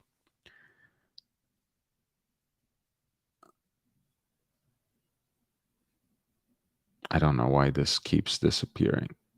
I wanna be able to send you the link. All right, there we go. Here's the link. .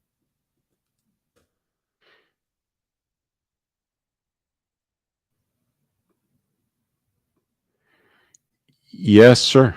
Yes, that's a great catch. Great catch, Maldives. Um, this is practically the piece. Yeah, lot 200. This, um, waterproof case of that post-war era, made by Borel.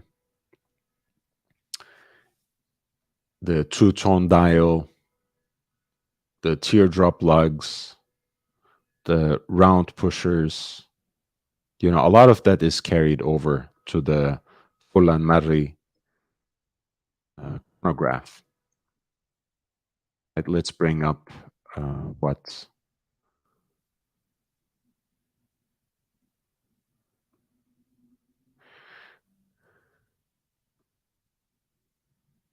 what Maldives is talking about. So this is the original Tasti Tondi, right? The hand-wound Patek Philippe chronograph with round pushers, 1463, and this is the recent example of Furlan Marri chronograph with that screw down case back, round decorated pushers, teardrop lugs, and that's multi-tone design. You see from the sides you can even get a better.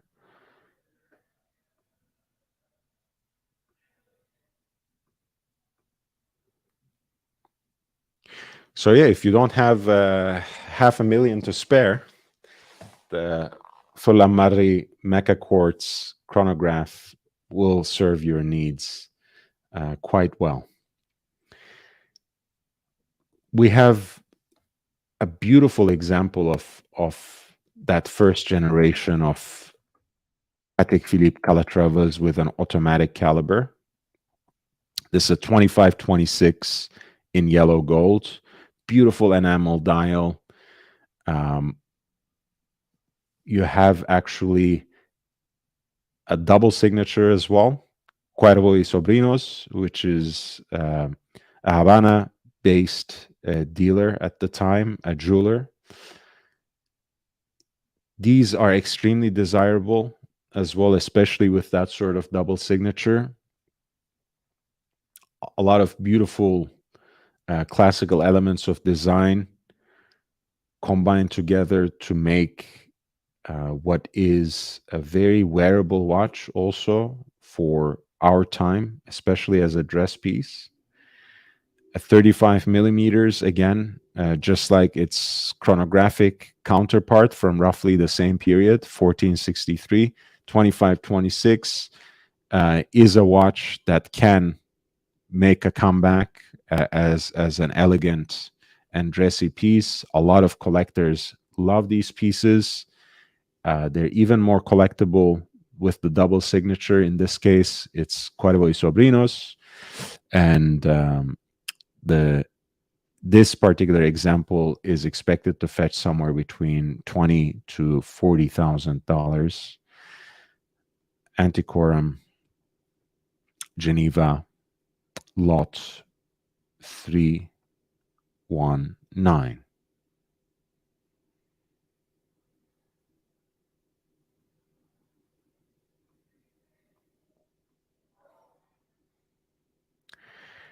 You have an A series Audemars Piguet Royal Oak at lot 448. Audemars Piguet Royal Oak 5402.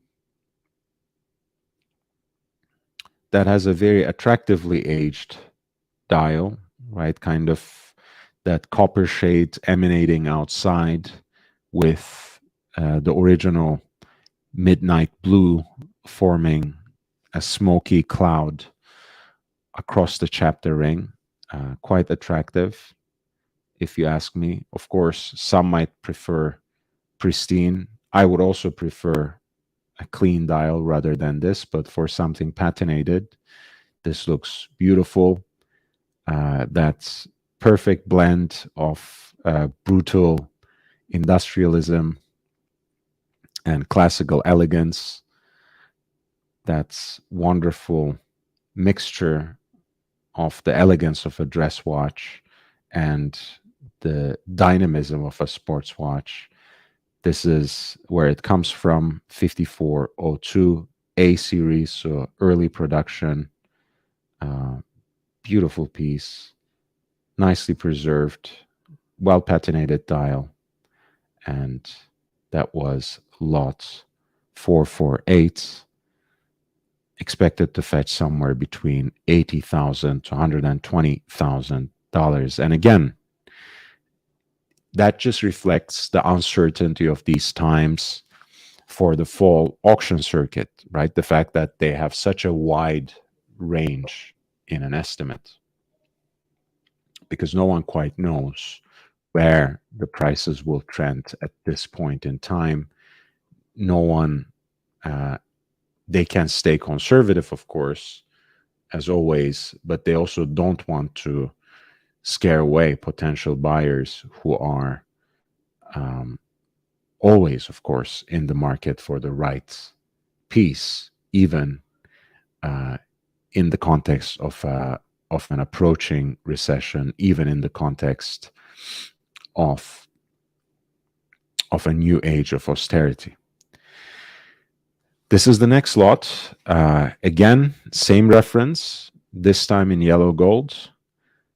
This is 5402 BA, blue dial, yellow gold, and Audemars Piguet Royal Oak Jumbo Extra Thin. Wonderful piece, really. It shows just the best aspects of that aging.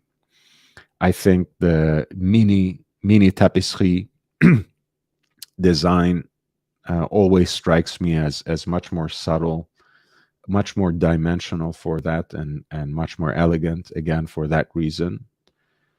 And again, yellow gold and a blue dial, especially with this sort of patina on it, plays really well together. Very early example, once more, from 1978. The estimate here for lot 449 is between $120,000 to $180,000.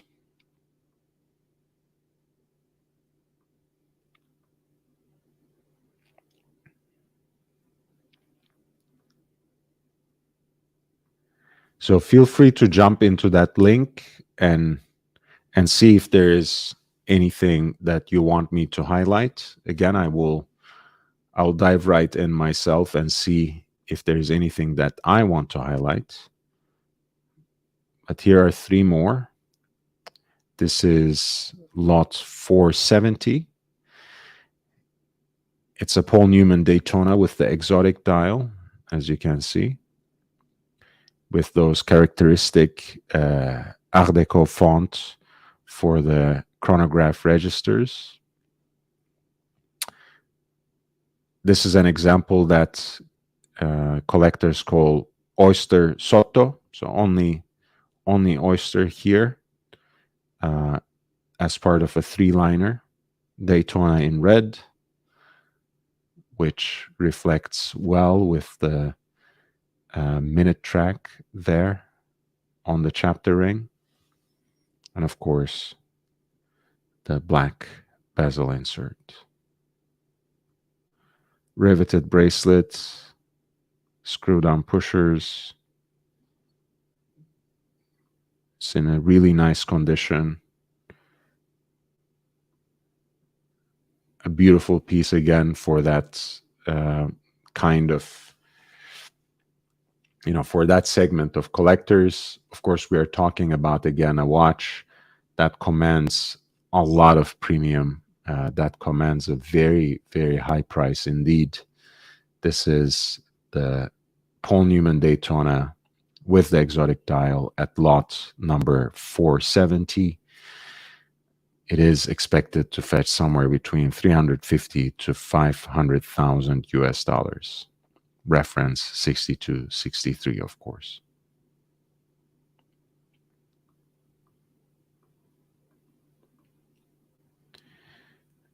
At 480, we have that Patek Philippe Nautilus 5711 with the green dial from that victory lap of what is now the previous reference of the time and date Nautilus.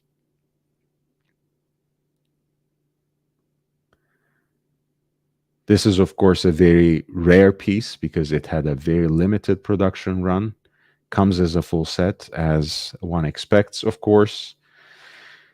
5711 /1A-014. So the stainless steel 5711 with the green dial.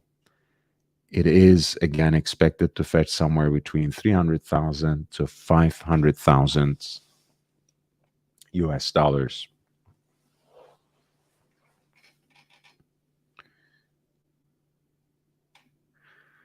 As you remember, the entire reference was actually announced in 2006 to celebrate the 30th anniversary of the Nautilus. And it restored the jumbo dimensions in a way, right? It was already, however, slightly larger than the 3700, the very first iteration of the Nautilus from 1976. As you probably already know, in 5811, the model that Patek Philippe just came out with in white gold, they have decided to expand the dimensions of the case yet again, this time from 40 to 41.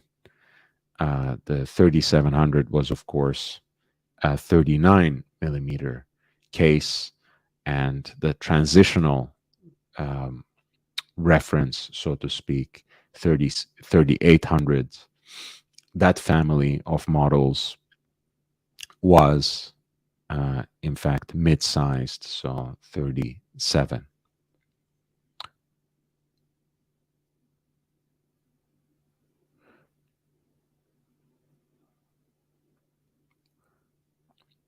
Let me dive right in to that. Hey, Ozzy, how are you doing, man? G'day, hello everyone. Nice to see you. How are you doing, man? Good, good. Another post-movie me saying hi. All right. What did you watch this time? Nothing is quite so as cultured as Gaspar Noé's latest film. I watched Pacific Rim. So see some robots hitting some monsters. Doesn't get much better. That's always good. Yeah, I spent an obscene amount of money on new sound systems, so such Right. how do There you was say, guilty pleasures are wonderful. some discussion of a hefty subwoofer or something, right? Yeah, yeah. I've got two monolith 13-inch. 13-inch really belies their actual weight, size, and power handling. It's each one is about 160 pounds.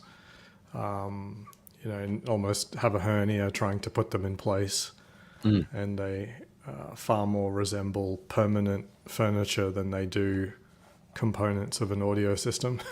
Nice. All I can say is I'm thankful that I rent because I don't know if the foundations will be good after a few more movie sessions. Okay. Let's see. Let's see how it lasts. Well, how are you doing in terms of watches? Have you been thinking about anything recently? Any of these recent releases, or your Yeah, I took a AD closer look feeling? at the Pateks. I'm not sure there's much to really talk about there. It's perhaps even more boring than Rolex releases. Yeah, I'm starting to write my very first watch review. Okay. I've had the channel for a long time, and I've never actually reviewed a watch. I don't think I had enough time with any of them. But I'm in the position now where I can I can share some thoughts about owning some of the models that I have. And which one are you starting with? Which one are you going to talk about first? I think the Daytona. It's the one Makes sense. that I think I'm ready to make a conclusion on. Basically, that'll stick. That I won't have to redo the review in another 6 months. Meanwhile, the other ones like the Submariner and Explorer, they still, I still think about them. You know what I mean? I Mhm. still re-engage with them in a different way each time. Even just the black sub, you know, as you know, like I've sort of been enjoying more just the monotone colored watches Right. more. So I mean, I've got the Hulk and the black sub, and I keep sort of vacillating between the two, which one is more enjoyable, you know. So it's really interesting, like all those other pieces. I'm still thinking about them in different ways each time. While the Daytona, I enjoy a lot, but it's not really changing. You know what I mean? It. I was very pleased with it when I got it. Nothing's really changed. So not changing, by not changing, you mean it's not getting better either. You just liked it from the outset and you still Yeah, like it in the same way. it matches expectations. It's a versatile watch. It's everything that is written about and on the tin. You know, it's a beautiful watch. It's beautiful in pictures. It's beautiful in person. Unlike, say, the Speedmaster or even a Submariner, like What in are you saying? person. What are you saying? Well, the Speedmaster, I think it in photos, it's incredible. Like it's very easy to appreciate the Speedmaster in photos, but I think in person, it's a much more mundane watch.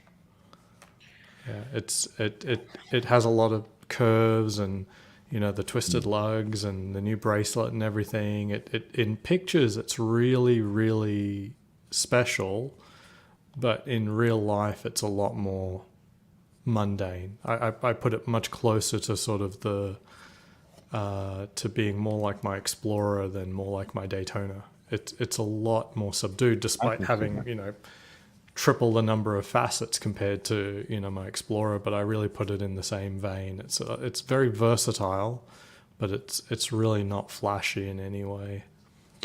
I think, you know, my opinion of it reflects yours to an important extent. I would phrase it a little differently. You know, to me, the Speedmaster is always an icon, and it is something that I do appreciate more from a distance Yeah. than as an actual uh, owner of the piece.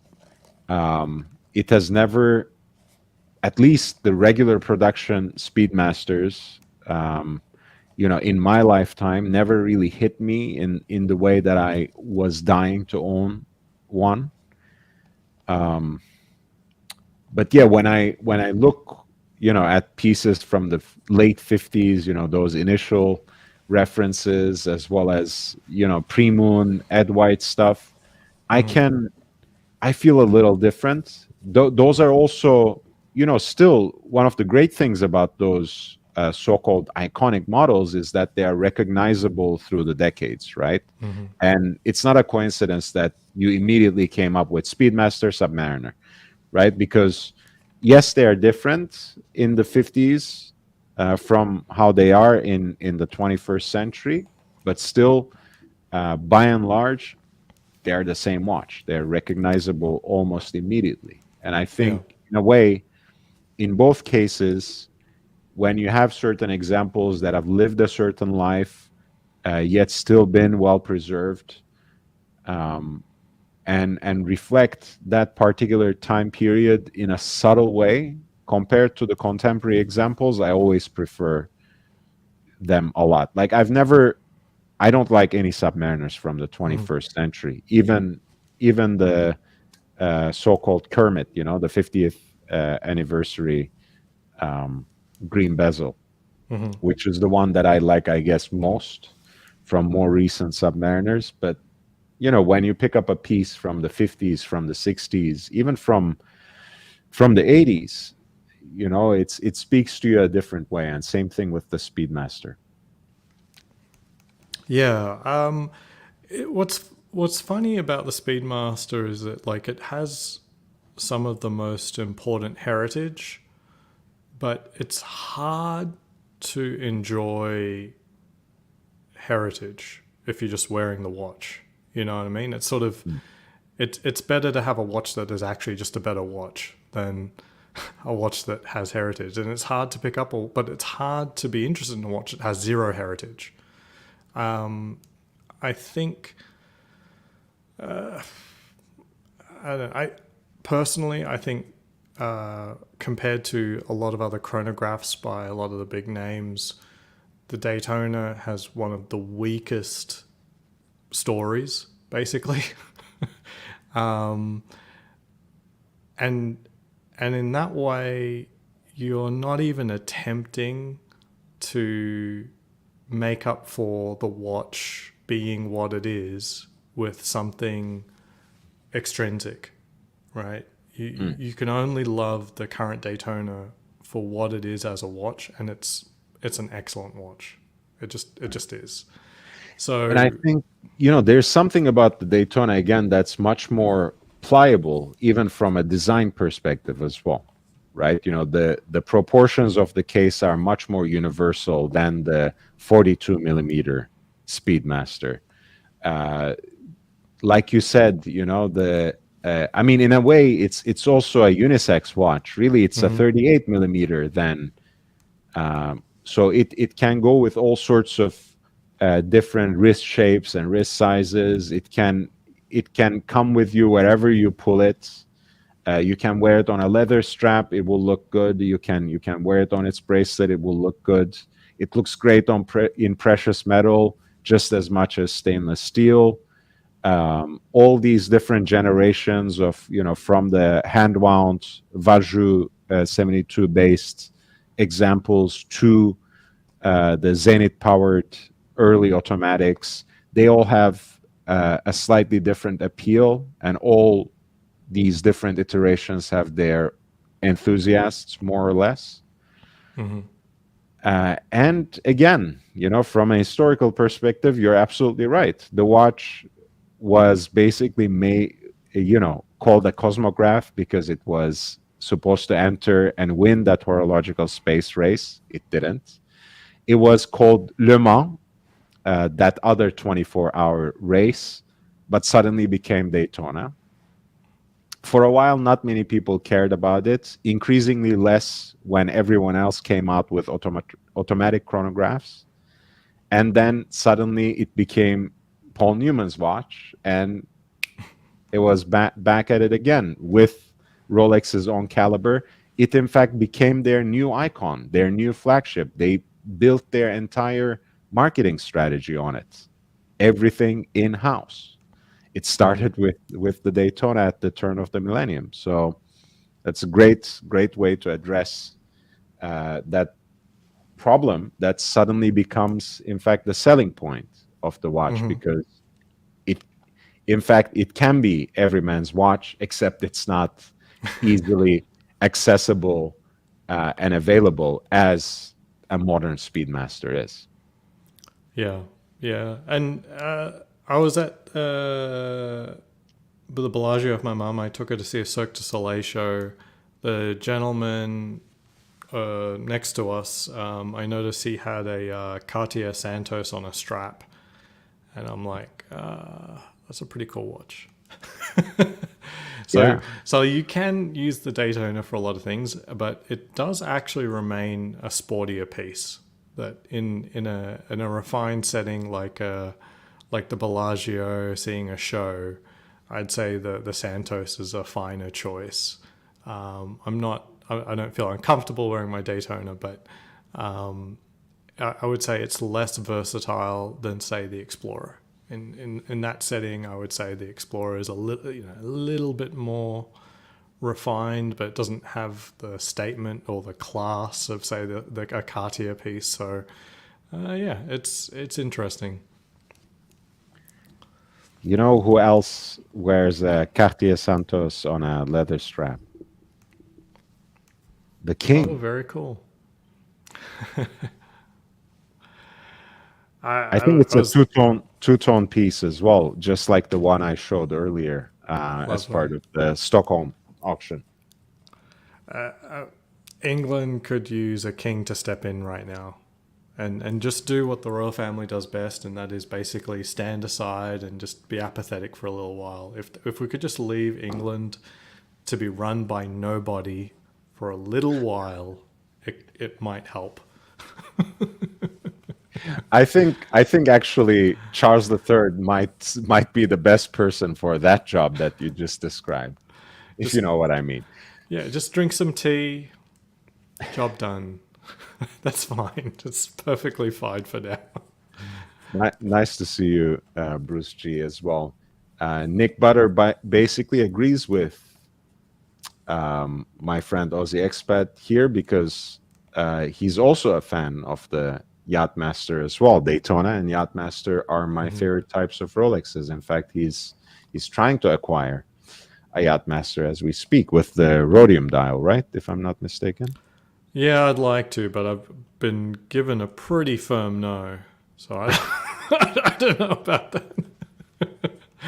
It does strike me that I feel like I could ask almost any other AD and they might entertain my request, even as a first time customer to them. The Yachtmaster, possibly, yeah. The Just yeah, Yachtmaster, it won't happen immediately. It's not a high volume watch, but it certainly shouldn't be a no. I don't think so. Not at the moment. It's an expensive watch, you know. yeah, yeah. But I mean, it's not necessarily the most um, desirable or sought after piece in the range, but I literally know nobody who wants it. I know Outside, someone. yeah. JB Jake Brooks. Yes, yes. He wants the same piece actually, and as it happens, he also likes it more or less for the same reason because the contours of the case really Oh, resemble it's a his nice one. Daytona.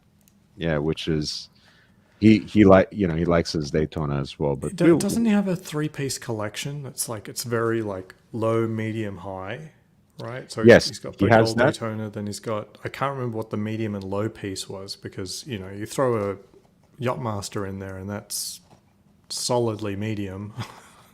And he just got a actually because he has a hankering for a stainless steel Daytona as well, and he couldn't get it yet. At least he got a Black Bay Chrono Panda. So Tudor Chrono He Panda. went with the white dial. Yeah, yeah. Cool. Yeah, I saw the black dial the other day, and it's a really lovely watch. It's really cool. Now it's gigantic compared to the Daytona. Right. So my gut instinct is I like the black better than the white. But looking more closely at pictures, the white's nice. I would love to see it in person. This is Jake Brooks's Yeah. example.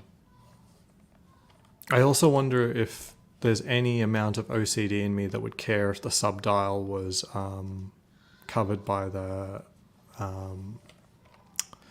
snowflake owl By the hand. gigantic hand. Yeah, I Yeah. mean, look, yeah, we have spent a lot of time talking about this on this channel. I'm not a huge fan of it either. But then again, you know, like you said, it's an OCD thing more than anything because how many of us actually engage the chronograph and use it in that way? Yeah, 100%. I mean, I So one of the learning thing I've learned a lot from the Speedy and the Daytona. They're my more recently acquired pieces, and I've learned a lot about myself in trying to use them. Ultimately, I don't give a crap about the actual complication, right. and I also don't worry about setting the second hand anywhere near close to the actual time anymore. Hacking is just nothing to me now. Oh yeah, I mean, I've always been like that, coming from the vintage end of things. That's why I loved my Seikos and never complained about my SKX 007 and 009, because who cares about hacking seconds? And again, who cares about that sort of accuracy and precision? For that, I have my iPhone. But joking aside, that at the end of the day, I think we develop our preferences. the I think I have a theory that I rehearsed here many times about tool watches. I think they become, in fact, much more effectively etched in our minds as collectors when their use is eclipsed. Right? Chronographs were popular sports watches, mid-century to even well into 70s, when the quartz crisis really started hitting and setting in, I should say. But in the 21st century, chronographs represent that era, in the past, where sports watches were a thing and were tools.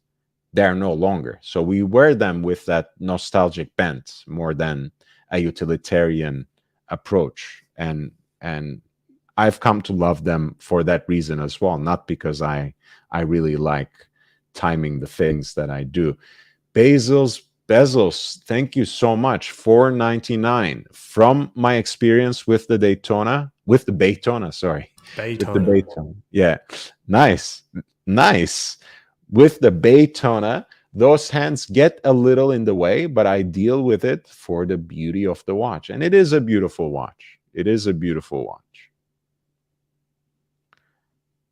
I just need to turn something off. I'll be right back. Oh, no worries.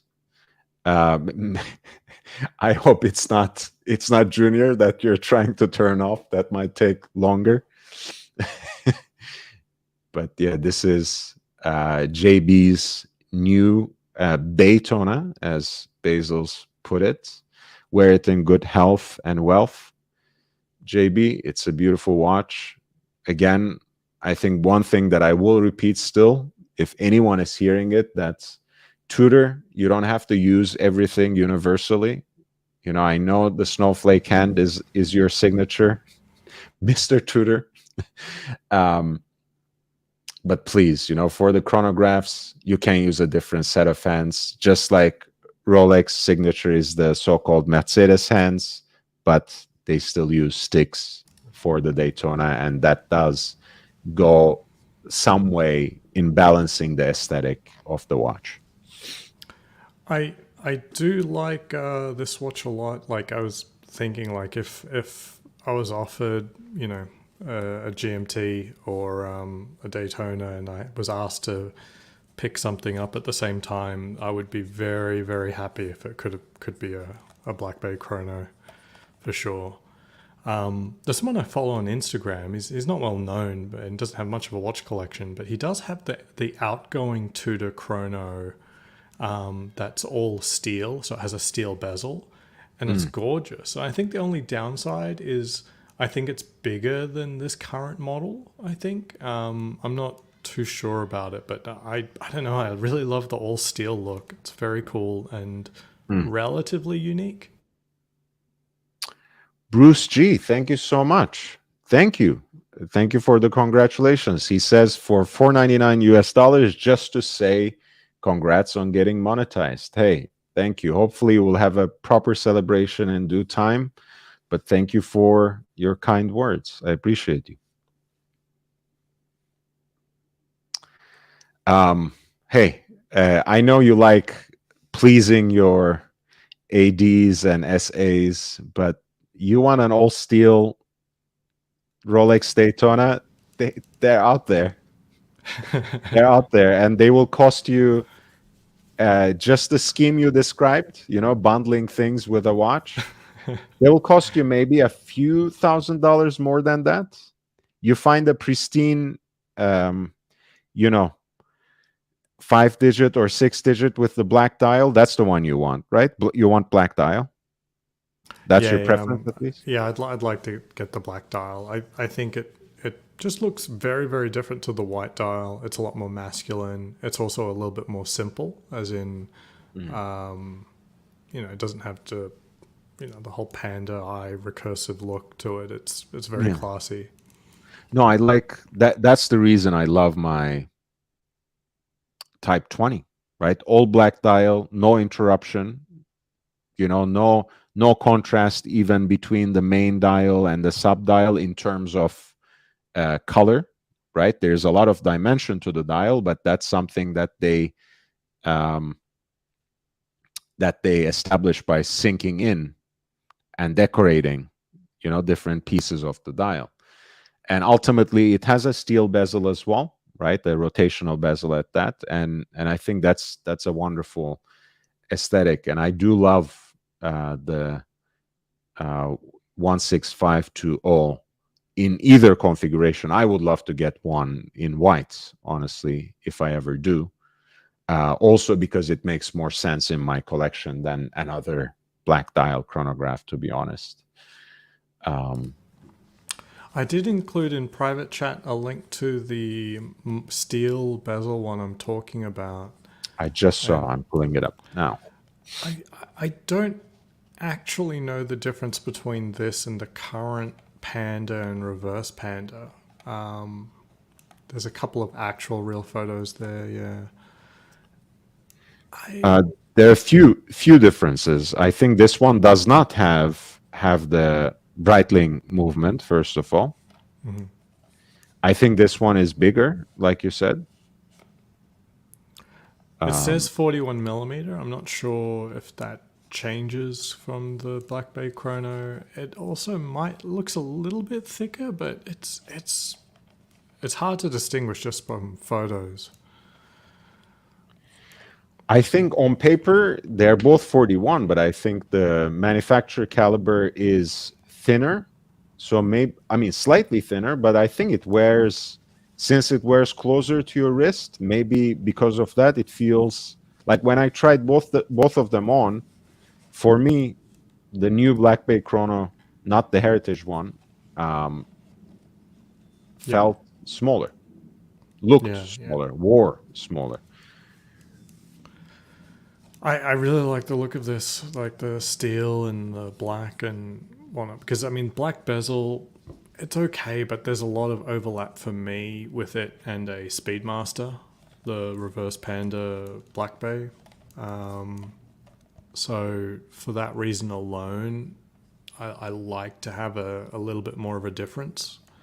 Mhm.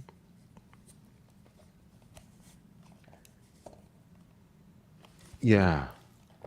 Yeah, like look, I mean, again, um, these are not cheap by any means. So they're great watches, but if you're talking about bundling and whatever, I would rather go to a nice shop, good someone you can trust. Get your Zenith Daytona, and that's something that Junior can wear in 20 years' time if you feel generous. Woo! Oh, things are coming down. Nick Butter, thank you so much. I'm sleeping away from the laptop in order to follow live on smart TV. Here's a super chat. I'll be back. Thank you so much, man. Thank you. And Shamba Basher, 179 pounds sterling. Beautiful Hulk there in the avatar. Congratulations. Thank you so much, Shamba. Looks like a Hulk with a Vanguard or rubber bee strap. Really loving the green in that one. Yes, the green on green on green. Yeah.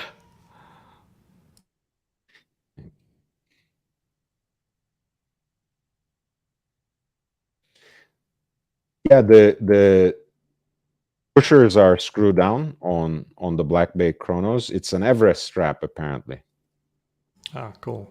for Shambas. Yeah, the screws on the Black Bay Chrono are huge. At least coming from a Daytona where I'm doing this little, like the size of that is bigger than a lot of watches' crowns. Yeah, and I think it's a matter of proportion, since Tudor crowns tend to be quite big as well, again, universally so. In this watch, it looks in perfect proportion. I'm talking about the crown, but I think ultimately the screw down pushers are also proportioned according to the crown, which is a big crown. But I do kind of like that, the fact that, they're perfectly aligned at the center of the dial, and the size of the crown. Again, I'm being OCD a little bit, but when things fit perfectly, I want to indicate it. That the proportion of the crown to the sub dial is just perfect.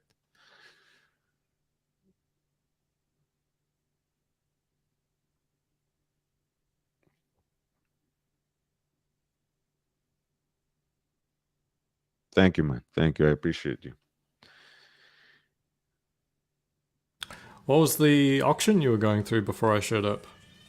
This was Antiquorum, Geneva, and Nick Butter had asked me if I could pull up this Breitling. It's a smaller piece. It's a less common piece. It's not a Navi timer. It's not a chronomat, but a beautiful GMT watch nevertheless. It's a 35 millimeter unit time, lovely rotational bezel,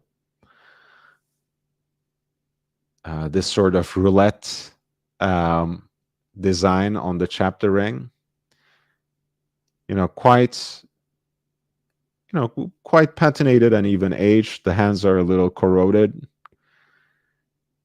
I actually love the lugs, probably also made by the same company that made those Speedmaster cases, the Lyre lugs or the twisted lugs. And they look just great on this watch as well.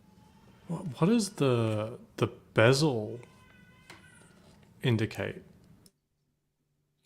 So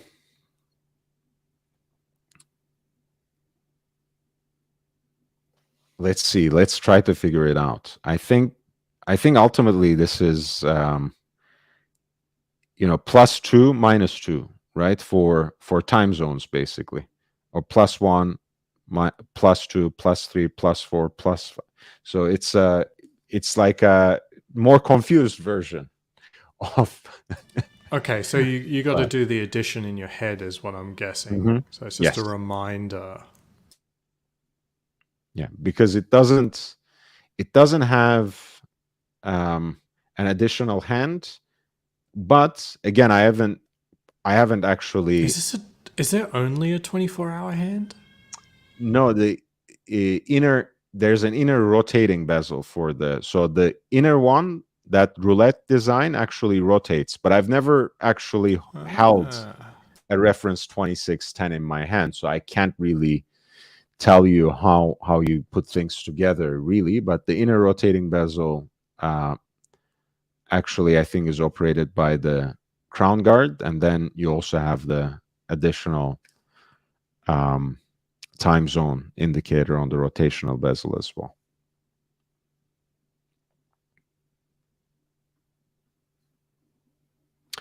And this is estimated to fetch somewhere between $2,000 to $4,000. No reserve.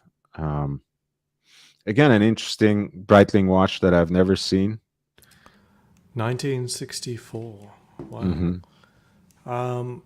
Very confusing. But it's very different from whatever else they had at that time as well, right? The Navi timers were 41 millimeters then. They had the co-pilot reference 765. That was again 41 millimeter. This is just a Breitling watch that I've never seen from that time period, and I'm learning with the audience. Unit time reference 2610. It's a GMT watch.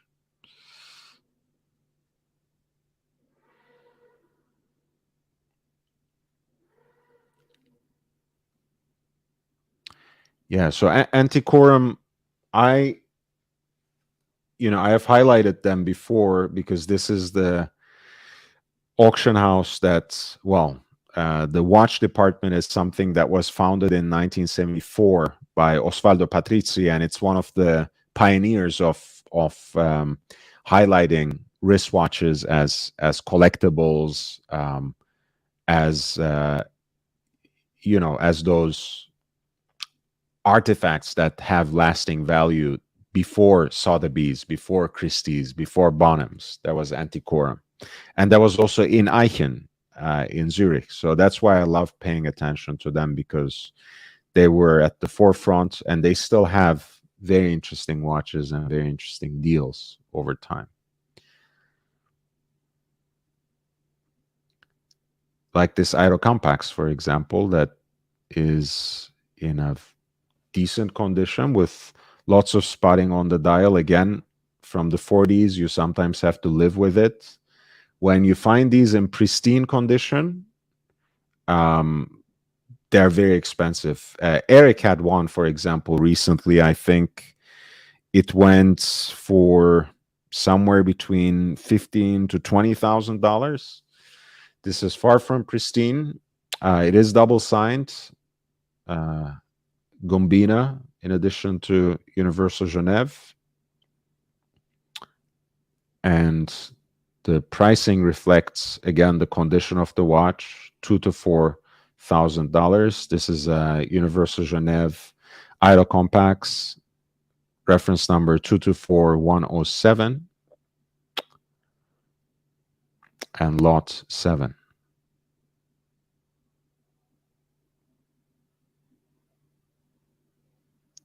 Let me know if you want me to pull up anything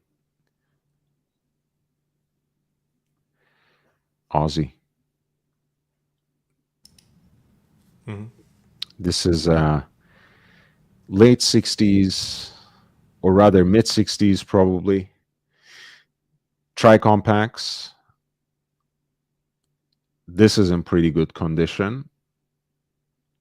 The so-called Spillino case, because it has those smaller pushers. It has a screw-down case back, so relatively watertight compared to 30s and 40s stuff from Universal Genève. So you'll find better examples for sure. It's that triple date calendar chronograph look. That's great value in the vintage collectible market. In many ways, this is like the poor man's Patek. It looks lovely. The dial especially. It doesn't get the pusher to crown ratio like you complimented the Black Bay Chrono for, but That's right. It really looks lovely. Everything on the dial. I'm not so sure about the lugs, but yeah. Oh, look on the left. It's got something happening over there. Those are the adjustment pushers. Huh. So Wow. as far as I can recall from memory, I think this is date. This should be the moon phase. And this is month, if I'm not mistaken. This is a pretty complicated watch. What's it going for? So that's where we that's why collectors love Universal Genève still to this day, even though they have shot up in value with the Hodinkee tax. This is $5,000 to $8,000. So quite, and it's a good example at lot 12. Decent value, again, poor man's Patek, so to speak. If you're looking for that crown pusher proportion, you might want to go earlier or later. The 40s and 50s examples have different iterations, different kinds of cases, etc. So this particular one has small pushers for one reason or another, and it has a special name for that. So this calendar would not account for leap years, right? What's this called? It's actually forget about leap years. It doesn't even account at this point in time for months. So at the end of each month, you have to You still have to. Okay. you have to advance the month. But this is basically, I think at that time period, it was Rolex's, the caliber Rolex used, the caliber that Jaeger-LeCoultre used, and maybe some third one actually had the 5-time adjustment, right? Because it didn't know the difference between 28, 29, 30, and 31. Other than that, triple dates in modern iteration, you basically have to adjust 5 times. Annual calendar, you have to adjust once because it doesn't take into account leap year. Yeah. Perpetual calendar, you technically, if you can keep it running, only adjust one time in a century. So what was this again? This is a triple date calendar. Triple calendar. Okay. Yeah. Triple date. Okay. Cool. Yeah, I'm learning on that one. I can't imagine there's too many of this style of complication in production today. But if they're going to display the month, it would at least be an annual calendar. There are a few, but again, usually when people want to go this complicated, they do, aim for the stars, so to speak. So they go for a perpetual calendar chrono. But there are a few examples of this. Jaeger-LeCoultre has examples of triple date chrono nowadays, both in their master control and Polaris series, if I'm not mistaken. Polaris, I think, should also have one, but master control certainly does. Zenit used to have it. I don't know if they still do. I just showed in the Bukowskis Stockholm Urban Jorgensen that was based on the Zenit caliber that has the triple date and moon phase and the chronograph, of course. That's El Primero base. So they are, like you said, you don't come across them every day, except when you go a whole, 3 segments up to perpetual calendar chrono, where you have to pay a lot of money, of course. Jay Gray says, as complicated as a G-Shock, which from, depending on your perspective, might be a compliment or a damning statement. I don't know which one it is. This is a very unique watch. It was like a 36 millimeter Seamaster called Ranchero. For whatever reason, it proved very unpopular. This doesn't mean what you think it means, Ozzy. Please get that thought out of your mind. If it had that on the dial, I would buy it. It says it's actually a Peruvian Air Force issued watch. That's Fuerza Aérea del Perú. So 1960. So what's the 30 for? What do you mean? Seamaster 30. What's the reference to? Oh, I think that's it's just 30 meter. Water resist. Okay. I think so.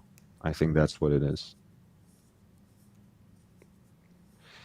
CK 2996 Ranchero Seamaster.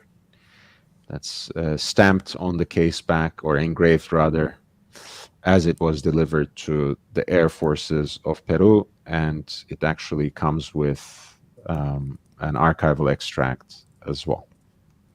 This seems like not a lot of water resistance for a military watch. I don't know. Well, I mean, look, I guess, if you are crashing your plane, they're not really guaranteeing anything of that sort. It's a pilot's watch in this case, since it was delivered to the Air Forces. But you're right. 30 meters is not much, even in the 60s. This is 13, lot number 13. The estimated value is 13 to 8 18,000 US dollars.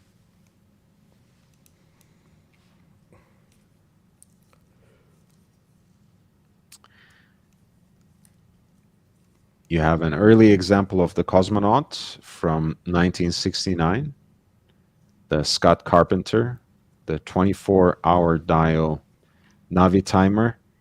Incredible condition. Wow, looks so beautiful.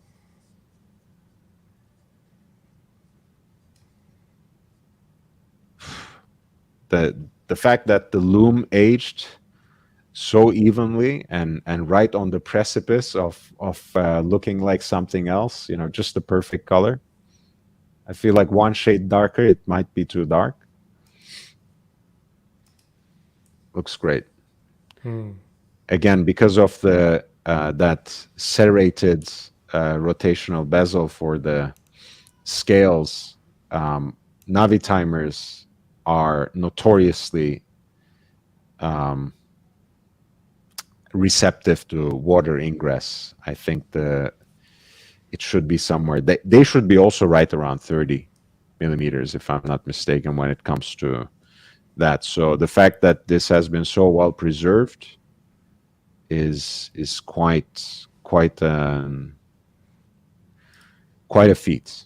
But you see the case is quite sharp too. So this was a watch that was babied probably, if not stashed away. Yeah, it looks like incredible condition. Look at this. This is a joke. 2,500 to 4,500. Someone has to snap this, man. That doesn't seem realistic. So great. I mean, I Yeah. know like a lot of times the estimates can be on the more conservative side, but this is exactly the kind of watch that can fall through the cracks in an auction like this, where you have 400 some lots, and there are watches that have all sorts of provenance, sentimental value, hype, thrust, and you have a classic here in the Cosmonaut that Breitling has been reissuing every so often. They just came out with a new version that was like, almost $13,000, I think. And here you have a very early example of it, beautifully preserved. That twin jet logo is probably my favorite Breitling logo. At 40 millimeters, it's very wearable for a lot of people, certainly for me. And yeah, the estimate is very reasonable. If it falls somewhere between that, even with the premium, this would be a great grab. Lot 17. And Bruce G says, you have inspired me to wear my Zin 903 today, which is their version of the Navi timer. Peeping Time says, my favorite vintage Omega is the Constellation. Nice. And Jay Gray says, that was a compliment. Yeah, Constellation. I mean, it's a Jarajanta design, right? We can't go wrong with that. We love the Constellation.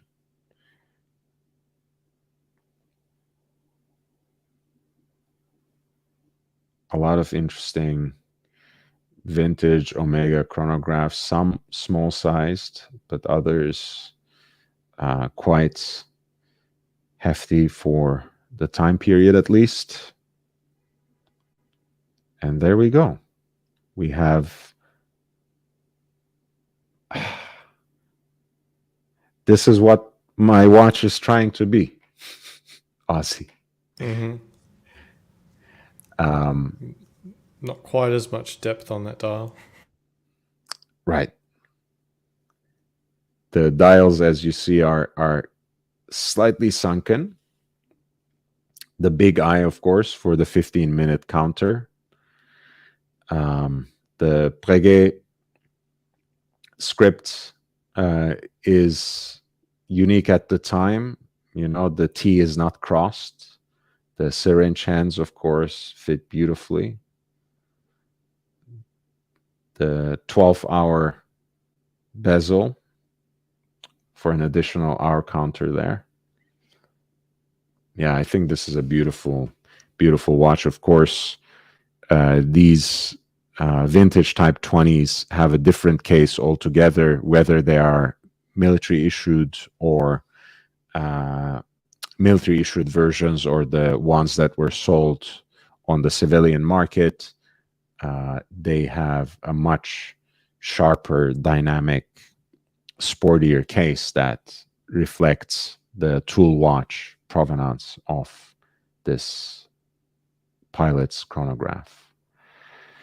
And this is 38 millimeter, of course, slightly smaller again for the modern, compared to the modern iteration of the Breguet Type 20. Of course, again, a manual movement that was built on a Vajra 222 base, roughly from 1959, so a relatively early example, with an estimated value of $30,000 to $60,000.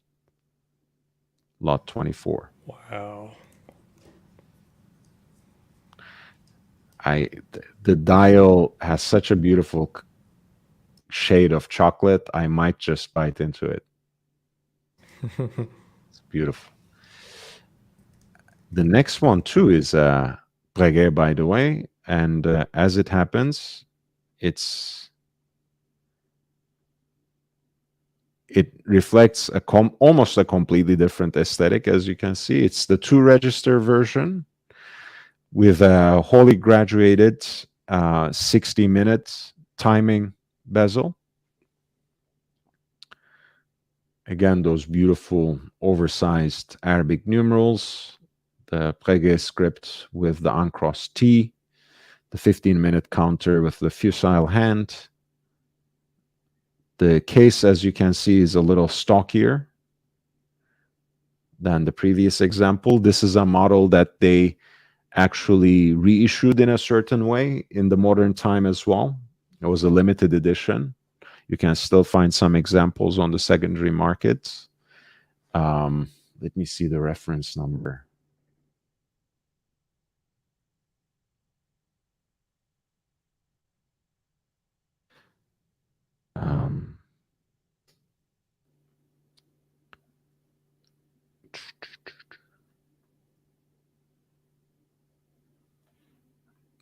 I'll come up with it eventually.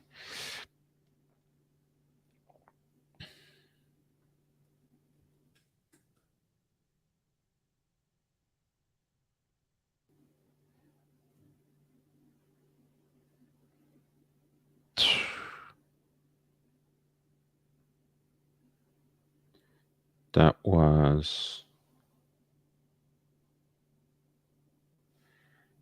It was a model they did for the centennial anniversary of the air forces of the French Navy. 1,000 models.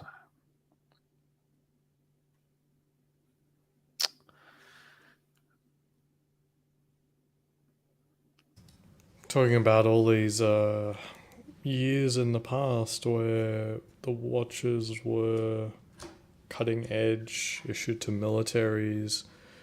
I wonder if we know what the peak of the watch production was in Switzerland. How far away are we from that? I mean, we know the quartz crisis cut into a huge portion of the market, but it'd be awesome to see actual numbers. We could make an episode of that. I think in terms of the variety and the number of brands, we may have seen better, but I think in terms of numbers and sales, in terms of units and of course value, it has never been better. This is the golden age if you want to speak in terms of units and the revenue generated. But in terms of the number of brands and the diversity and variety you had, perhaps that's a different conversation which we can address, especially with the help of the professor, of course. I'm shocked that units would be max. Interesting. This was an example, by the way, from 1978, and it's 10 to 15,000 US dollars of estimated value. A very interesting example again. Rather conservative estimates, but could be an interesting find again for the right buyer. This was lot 25.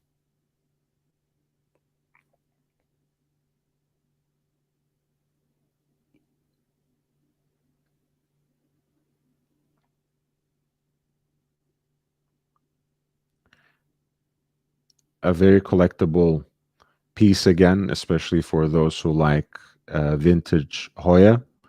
This is the Andretti. The reverse Panda 2 register configuration makes it quite desirable for many. The case is really nice.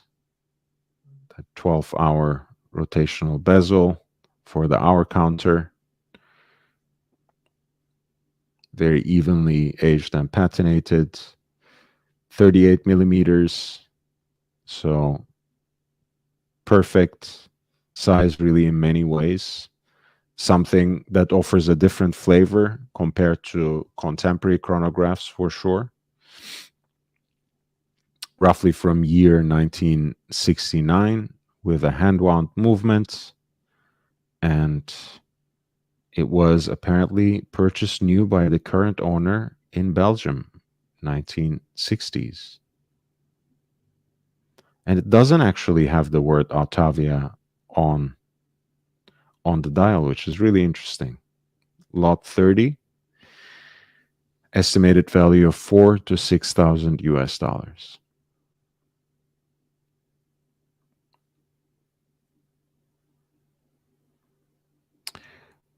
We have at 31, a Hoya 1133, roughly from 1972, the Steve McQueen. This is awesome. I've got a friend who's a hardcore Hoya fan.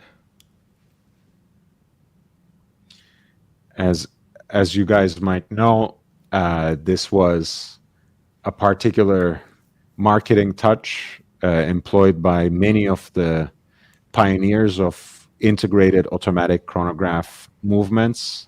They placed the crowns at 9 o'clock to reflect that change, and actually talked about it in their marketing copy by saying, we did that to remind you that this chronograph never needs to be wound by hand. So that's why a lot of automatic chronographs from this time period, Monaco or whatever else, would have their crown at 9 o'clock. Could you zoom in on the edges of that dial? Mm-hmm. Am I just seeing the edge of the crystal? Yes and no. I think there is some either grime or corrosion, but I can't speak to that, of course, until I, see the watch in person. It almost looks like the dial itself has receded from the absolute edges of where it's meant to be. But if that was the case, I'd see more problems with where the indices are. But that those all look spot on, so it's just a little weird. I think it can be, because there's basically another piece between the crystal and the dial, right? The chapter ring, so to speak. Like some sort of sorry, reho. I'm getting confused. The reho is between the crystal and the dial, so that may have corroded, and that might affect how we are seeing it through the crystal. Or there can be something more serious or severe, but it's hard to judge from just a single photograph, which is all they have.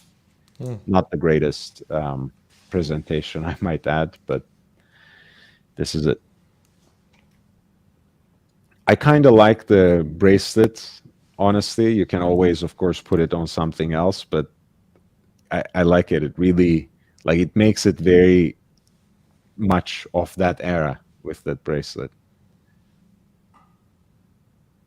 lot 31, and the estimated value is 2 to 4,000. I think, chances are you are seeing exactly what you're seeing, Aussie, and that's why it's priced accordingly.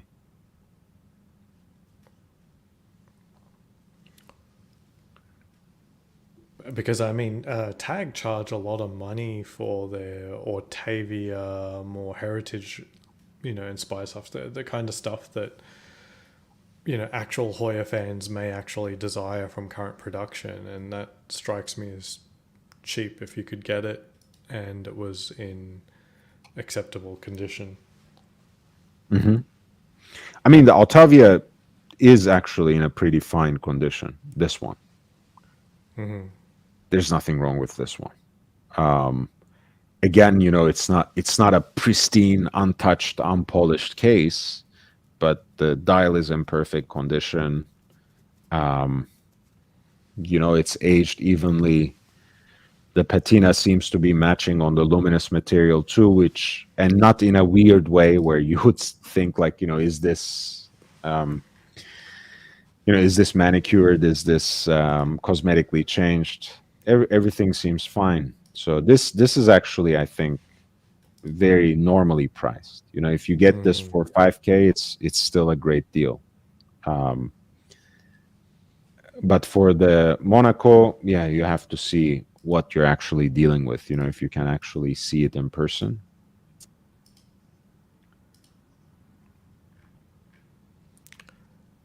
In the private chat, we've got some late breaking news from Rolex HQ. If you wanted to read the letter. Oh, hello, Professor. Hi, Professor. How are you? I was waiting Yeah. for you. Buenos días. Buenas noches. How are you? Buenas noches. Buenas noches. Yes. Letter from the head office. Yeah. Did you see the one that Aussie just posted? It's the real one, the real message. The real one. Read it out, Lord. Signed by none other than Hans Wilsdorf himself from Beyond the Grave. Give up, you idiots. You've got no chance. Bonjour, valued ADs and customers, etc. Just wanted to give you dudes an update on where things are regarding production of our watches. Sadly, Polthorpe was totally correct. Oh no. Unfortunately, due to Putin and other boring geopolitical stuff that I don't quite understand, we're going to have to shut down half of our factory, sack half of our workforce temporarily. I'm told this is something to do with all of the gas we use in the helium escape valves on deep sea dwellers. Regrettably, this means that we will only now be able to make 500,000 Rolex watches per year. So unless you are sporty or Claude, you all have absolutely zero hope of getting one. Sorry. If you're still determined to wear one of our fine Swiss-made TM timepieces, you should definitely go and buy all of your watches from our network of trusted third-party great dealers instead. They're awesome. I love those guys. I really don't, by the way, Herr Wilsdorf, with all due respect. Sorry to disappoint you all. Sayonara. Hans Wilsdorf, CEO of Rolex, from Beyond the Grave. Direct from Hans. This is quite spot on.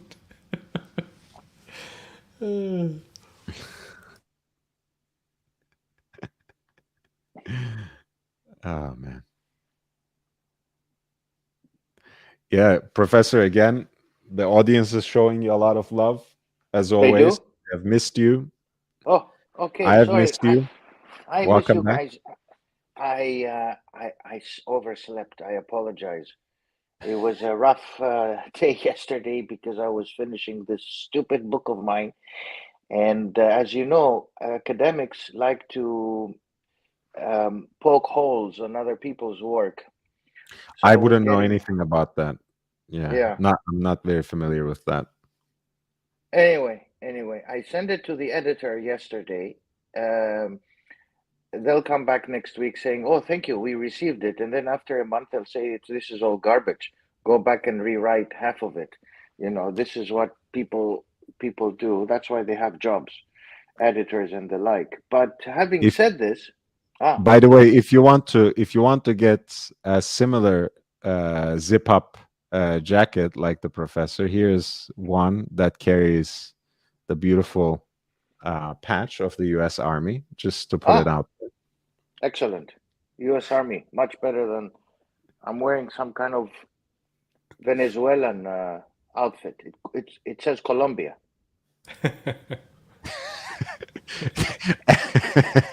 Okay, I'm not gonna say anything. I also purchase Venezuelan Colombia clothing as well, polo shirts.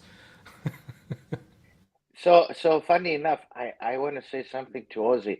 Not that I'm quite diligent. I work long hours but I was trying to relax. So I was going around the internet, right? And here I am seeing Ozzy waiting in some room, trying to say his two words the other day, and they didn't let you say anything.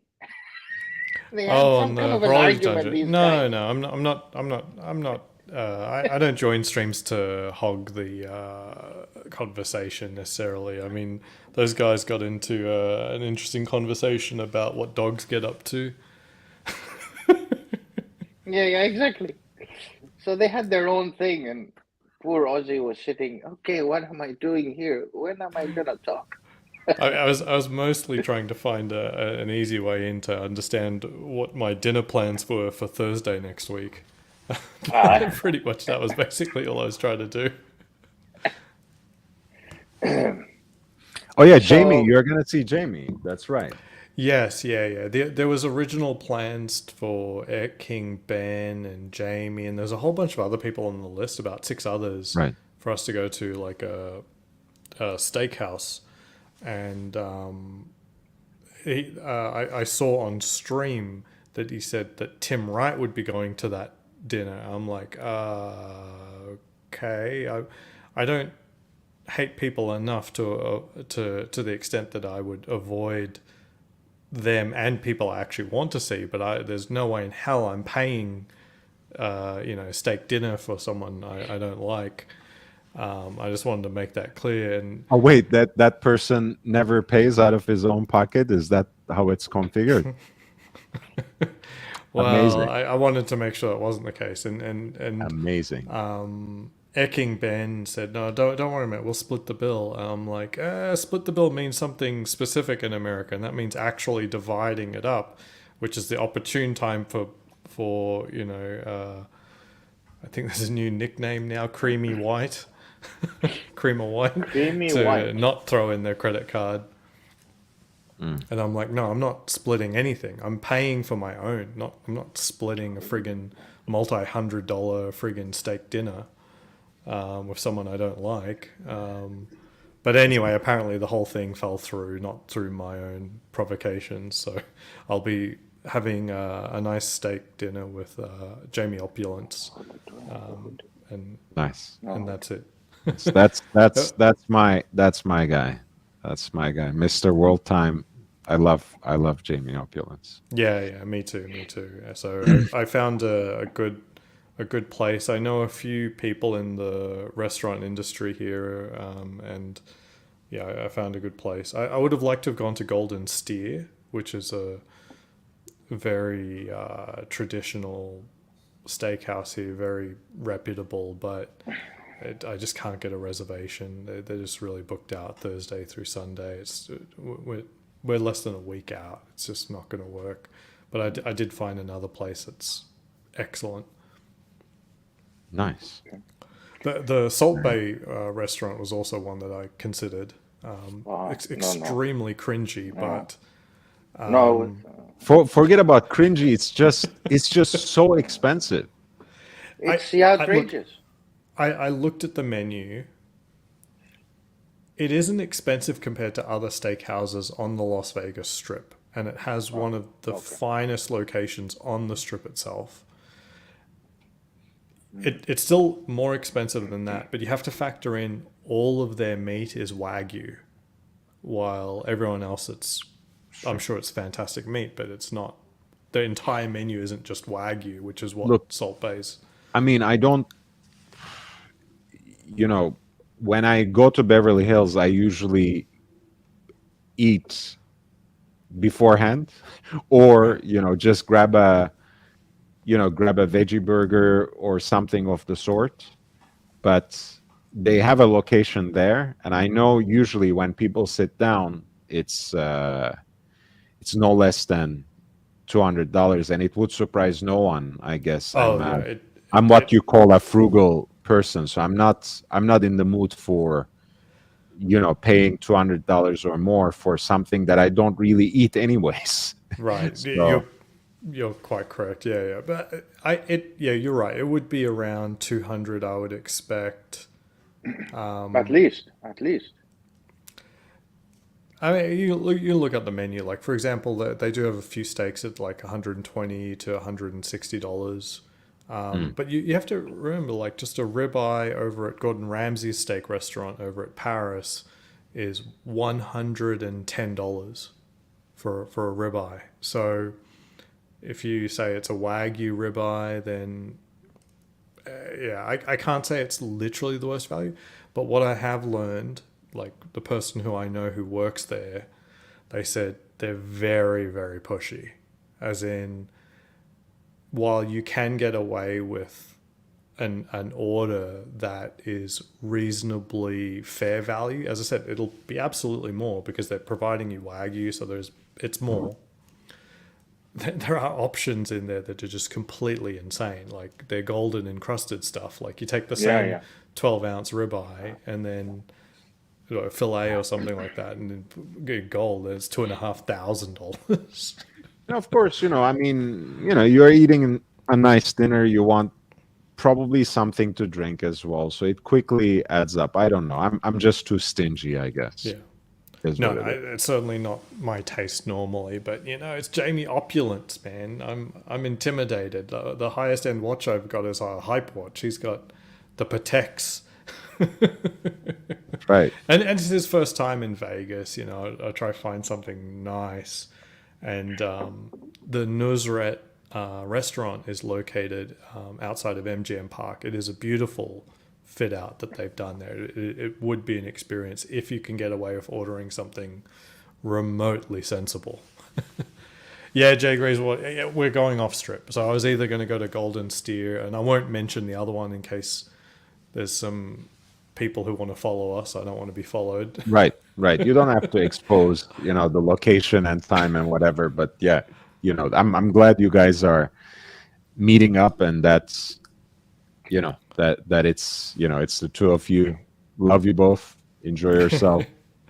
Enjoy the company, and I'm sure,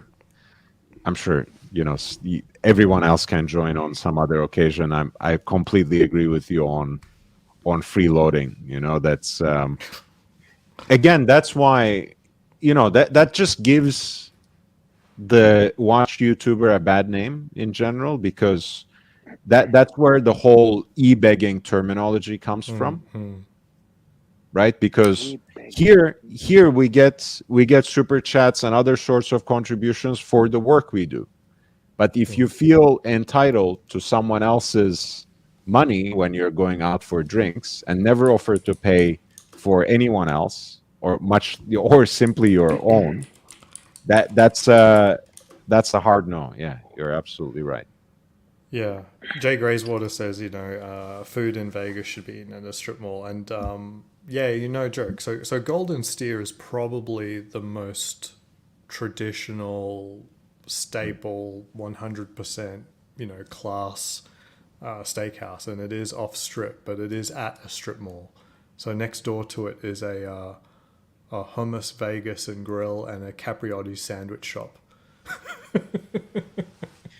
that hummus Vegas grill sounds more my More on your lines, yeah. more your style.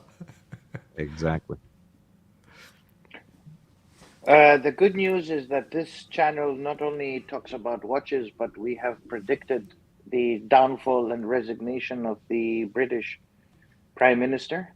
So You we have. said, You have. I have not. I've Mhm. not said uh, anything. That's not uh, my okay, wheelhouse. You take credit for something you have done all on your own. I have no part in it. okay, all right. I'm very democratic, so I think we're gonna get the previous fat boy coming in, and there is a deal between the fat boy and the thin boy, and Who is so the I thin think boy? between the thin Oh, you boy is talking the Farage? ex. No, no, no. He was the ex chancellor of the exchequer, the minister of finance, Rooney Shinak. Shinak. So, so between the two of them, I think there will be, and then there is a lady who also wants to be going for the premiership. So we'll see. But I think, Fat Boy is coming back for some time. I think look, everyone should have their 15 minutes of the position. If you ask me, let's just rotate it through. In fact, Mm. all subjects of the Commonwealth. Yeah, yeah. Well, We let's we will go. we will have enough people until the fourth millennium, so Yeah, it's all good. we can go to the colonies, and start. Ozzy can take the helm, soon enough, because technically he's a subject of the Commonwealth by being an Mm. Aussie citizen still, even though if he has faithfully executed that oath of citizenship, his only allegiance is to my country, the Yeah. United States of America. Uh, I'm Okay. also actually a UK citizen as well. There we go. But I mean, You again, can't. the Okay. the last oath you have taken is to the United States and its Constitution. So let's keep things in check here. It's where you pay taxes. It's very simple. So he Mm. pays taxes in the U.S. So that's the country. It's an interesting point, that, because it prescribes to a philosophy I have about personality and deeply held sort of thoughts about oneself, where I'm more of a observed behavior type of person, where Mm. it's like, I don't really care what's in your heart. I want to see what you actually do. So, as an example, there's a lot of people with imposter syndrome, but it doesn't just extend to career. But for example, if someone is generous and and then they give to charity a lot, sometimes people like prescribe, like, well, why are they doing that? Sort of like the internal motivations for it. They question, or even the person giving might have, say, I wonder why I'm doing this, or something like that. And I think that sort of internal reflection is less important than just like, well, if the person gives a lot to charity, they're charitable. It's really that simple. Right. I mean, I agree with that, by the way, specifically on that issue, because there's so many ways of trying to keep your money away from tax. There's so many different legal loopholes that you might want to use if you're genuinely just donating for the tax break, right? So I Right. think most people, for the most part, like you said, it's best to judge people by their actions rather than spending too much time toiling over deciphering their intentions, which you will never have 100% grasp on, anyways.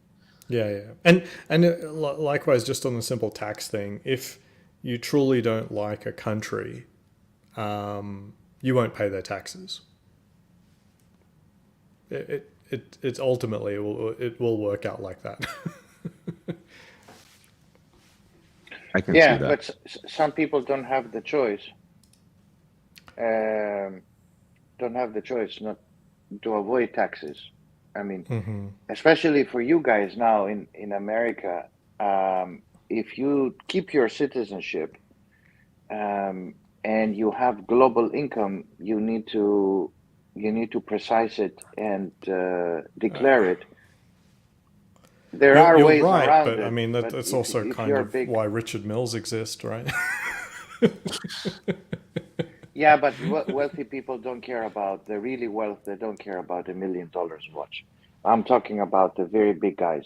These guys have to be very careful, and a lot of Americans are opting the wealthy guys to get different citizenship, as you know, around the world. And most recently, they're trying to pick up ancestry in Europe in order to get the odd, European passport that will allow them to be more friendly to their pockets with regards to taxes. So there Does is an a EU movement passport towards help? I that. mean, right now I find myself in the position I no longer have an EU passport with the UK thing. I have the potential of getting an Irish passport, Irish is but good. Actually, it's much better than a UK one. You'll be blessed tax-wise to have an Irish one. In fact, as you know, Ozzy, a lot of financial services are moving into Ireland, have moved into Ireland. Well, the three poles of they did attractiveness. in the early thousands, right? Early to mid, Yeah. mostly early thousands, and then 2008 really put a huge halt on that because there was no need to move things out of the UK at that point because they'd lost so much money. They weren't needing to stash anything away. There's nothing to pay taxes on. They didn't make Mm. money. But Well, did now the banks, I know because I have friends who work in the financial services sector. JP Morgan has moved a big part of their operations in Ireland, Morgan Stanley in Paris, and some of the others, in Frankfurt. So, there is a movement away from the city of London, and that's because of the brilliance of Brexit. Mr. Johnson, Fat Boy, and his mate, Mr. Cameron, the great Etonians of this country decided to take the country down the tube. I don't know but what they study, these people in these great I public know schools. what you're saying. I think the thing to understand is like the people who voted for Brexit are not the people who are taking regular holidays to Spain, like you mentioned. I mean, in Yeah, your example, you talked about someone who's no longer in a good position because their trip to Spain is now twice as much. I think the people who really voted against Brexit are the people who already don't even have the option of that kind of travel, that sort of casual travel. mm. There's a lot of people who are poor in England, right? A lot, Oh, a many lot. uh, clearly, London is not England. Yeah, I can take you between the two great university cities where I permanently reside in one of them. I'm very happy to host you guys here one day. It'll be impossible to find us because we'll be locked up in one of the colleges. So we we can do a lordship gathering in one of the colleges where I belong. But if you go between the two great university cities, which is none other as Oxford and Cambridge, you will see between the 2 points Mm. the degradation of the citizenry of the UK and their standards of living going down. And the only way that you can understand if an Englishman um, is opulent, to use that terminology, or wealthy, or has some kind of standard of living, is their teeth. Um, British people are very bad when it comes to their teeth. They're not known for having good dentists, but also Come, it's a very expensive business. Professor, come on. No, I'm being very honest here. But Um, I don't like that kind of honesty, honestly. no. And the way you determine income in the UK is by people's teeth. So All right. when you leave Milton Keynes and you go into areas like Bedford, you do realize that there is an immediate income decline. So these are the people who probably voted, as you said, Ozzy, and it divided the Yes. population. It divided the population. Yeah. I mean, it was really the only way for the. It was an opportunity for people who had felt let down by basically every policy that had favoured the City of London. And Yeah, I do mean yeah, the yeah. city. I don't even mean all of London, just the City of London. And it was a way to stick the finger up because outside of those issues, it's always just a sort of a Labour versus Tory thing. And, you know, it's basically people are voting for whoever their granddad voted for. You know, it's really not that much thought into it. But Brexit was an issue where people actually could decide along their lines. And it was the only opportunity to say, hey, you know what? Someone said this isn't good for the City of London. I don't really care Yeah. if this shoots us in the foot or not. I have a question, Ozzy, for you and the audience. If I should get a gold Rolex, should it be a day date or a Submariner gold, all gold? That's a good question. Why not a Daytona? Okay, I asked a friend of mine yesterday the same thing. He said to me, "That's a women's watch." They gold Daytona on oyster flex. A man can't wear that. No, that's okay. He wears one like that, but he said to me, "Yellow gold for my wife." I said, "Okay." Yeah, I I can mean, see that. I can see it looks beautiful on a lot of gorgeous women. I did an entire video about it actually, so I will Yes, you just did. You sneak did. that link in there. Yes, sneak it. I think the sub. I think currently day date is everyone like you got to get the 41 versus 36, and you've just got this dilemma. And I don't think you really need to have that dilemma. Just get the sub. Get this up because say this again, Ozzy. 36 versus. Because right now I think the day date is vacillating between whether or not you'd want the 41 millimeter versus the 36. The 40, you And mean? Or because the 40, 40 sorry, yeah, has. is yeah, it the 40. 40? Sorry, yeah, sorry, Yeah. not 41. The 40 versus the 36. And I think it's kind of an identity crisis. And you just don't have to participate in that crisis. Just get the sub. Okay, and do you get the blue or the black? Here's another one. That's a very personal one. For me, I'd get the blue, but I think for most people, the black is the better choice. The black and gold is such a good combo. Yeah, I think most people would be better off with the black and gold. It's very classic, very nice looking. Would you like go my blue. opinion? Yeah, of course. And audience. And the audience. So we can ask the audience as well, even in the form of a poll. But before that, if you are going vintage, I would completely agree with Ozzy. I think for vintage Submariners, the black is so much better, especially, you know, if you go to early 80s and before with the nipple dial. I think black and gold is, you know, a fail-safe choice. For the modern, I would actually go with the blue because I Blue. think that's distinctive. There's nowhere to hide with a full gold watch. You might as well just go that extra mile and, you know, wear the blue sunburst style, which is just out there. You know, it screams that, you know, you have arrived. I have arrived. Okay. And I think both are gettable right now.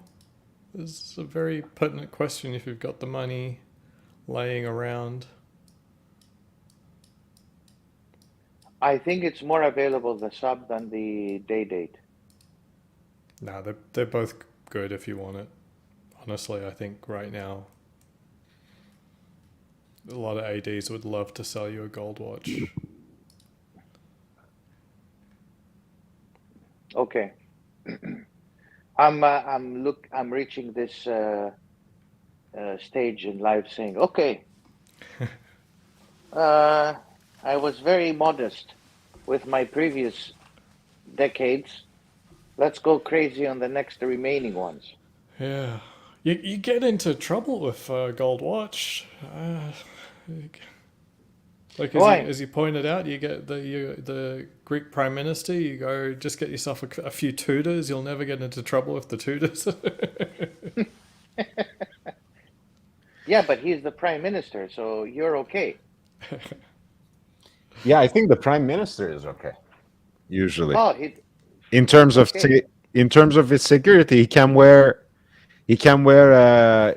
Florentine finished and gem encrusted royal oak, and no one can touch him. Still, that won't be a problem. But he will face a lot of public criticism. That's for sure.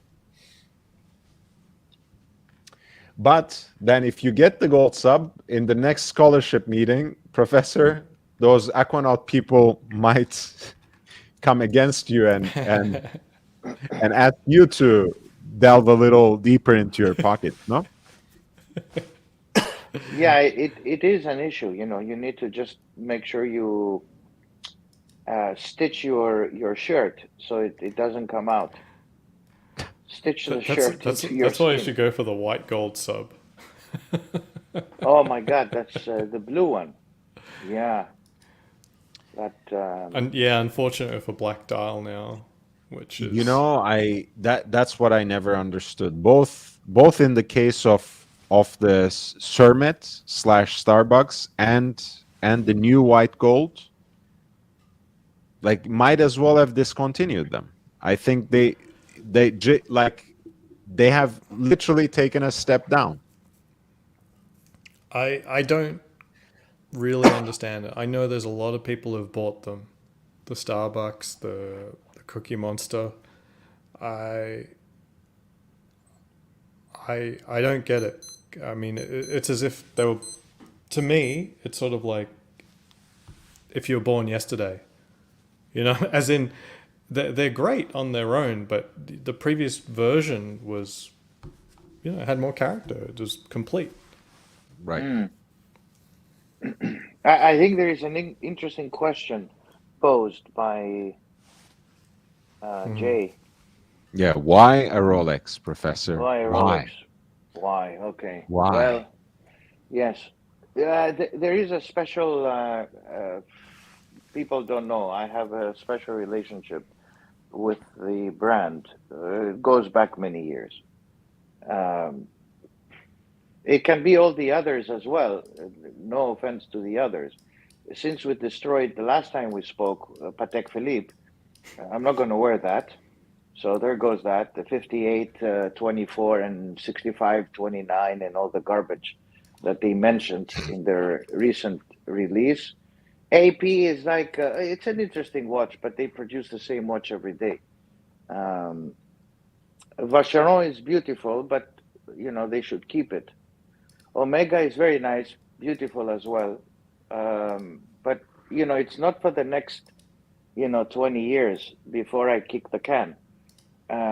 It has to be Oh, something, substantial. Well, I don't know. I get what you mean. I get what you mean. You want something distinguished. It's some Like look, the gold guys. Since I was in my younger days, I couldn't wear it. One, I didn't have the money. Not that I have the money today. Don't get me wrong. But it's something that I purposely avoided because it gave the wrong impression on people. So it made people say, "Oh my God, well, who's this guy? Vegetable salesman? Who is this? Is he I don't selling?" think I don't think there are many vegetable salesmen who have access to a gold Rolex at this point in time, but Well, it's a nice idea. it's the idea, car salesman, or you got all this, Tony Soprano. Is this guy named Tony? Tony. But Um, who wouldn't want to be Tony Soprano? would I be Tony? No, I would be the other guy. Christopher, No, Christopher. Chris No, Montesanti, he was taking. I don't like taking drugs. The other guy Uncle with June. the gray hair, Oh, Paulie. Paulie. Yeah. Paulie, all the other guy, the shorter guy with a face that he would always, Sal. hey, how Sal. you doing? What's up? Well, hey, boss, how you doing? You wanna do that? Yeah, I'll do that. You wanna talk economics? Okay. All right, something like that. So I prevented myself from buying, um, and now I said, what the hell? I'm in this what the hell moment. So I'm saying, okay, I'm finishing the books, doing the family. They're getting older. They're doing their thing. What's in it for me? Hey, you know.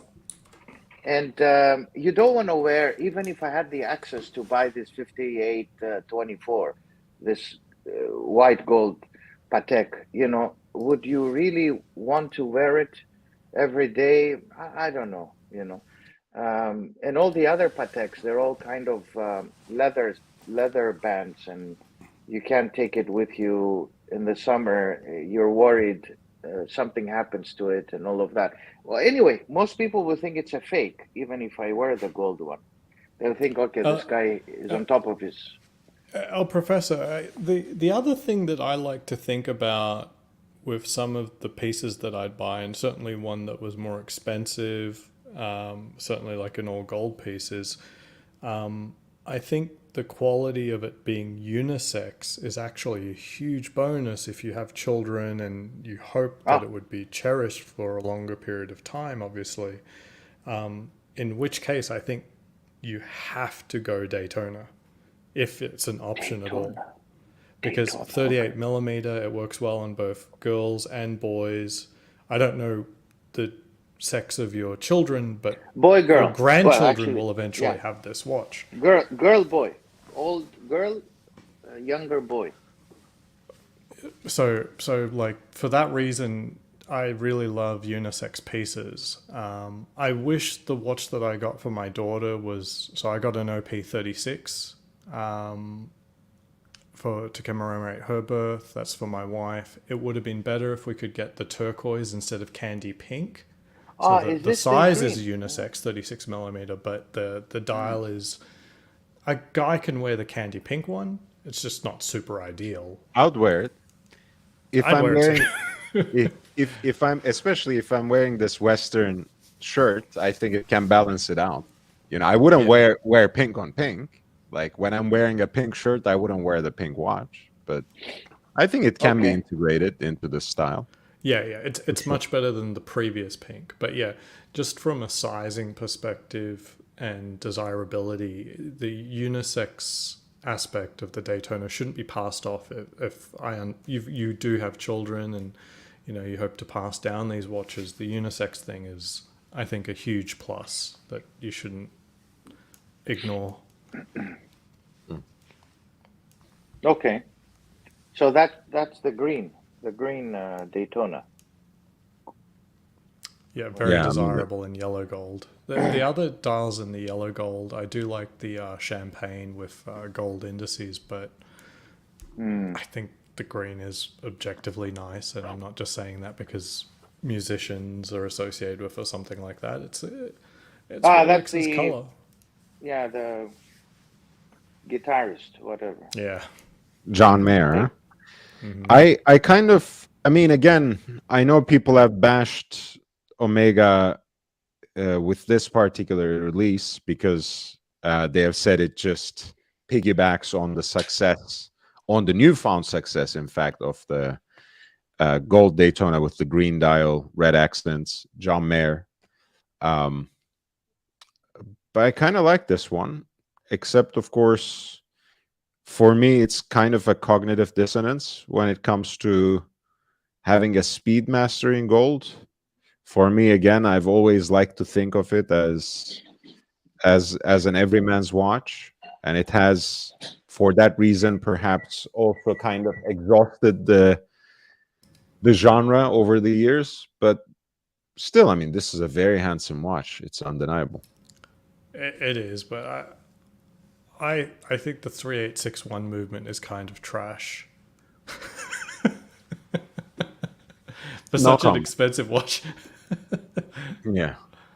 I think honestly, 321 should really be standard issue for their precious metal Speedmasters. But then again, they have a whole entire workshop for that, and I don't think they are actually that selective with making gold Speedmaster, whereas they are quite limited in their yearly production of 321 calibers. So maybe it's good to keep them separate so they don't actually cheapen the heritage of that caliber. But that being said, yeah, I mean, if you're charging 30,000-40,000 or more for a Speedmaster, you might also want to offer some added value within that package as well.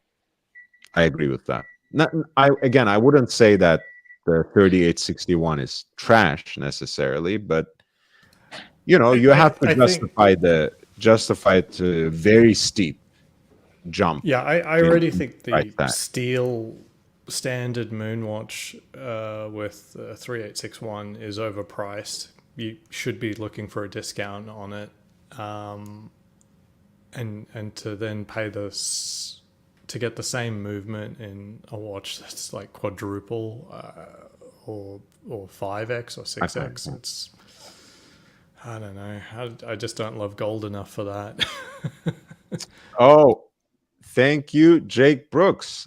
1999. Thank you for showing the panda. It's my pleasure. Wear it in great health once again. This was AKA Jake Brooks.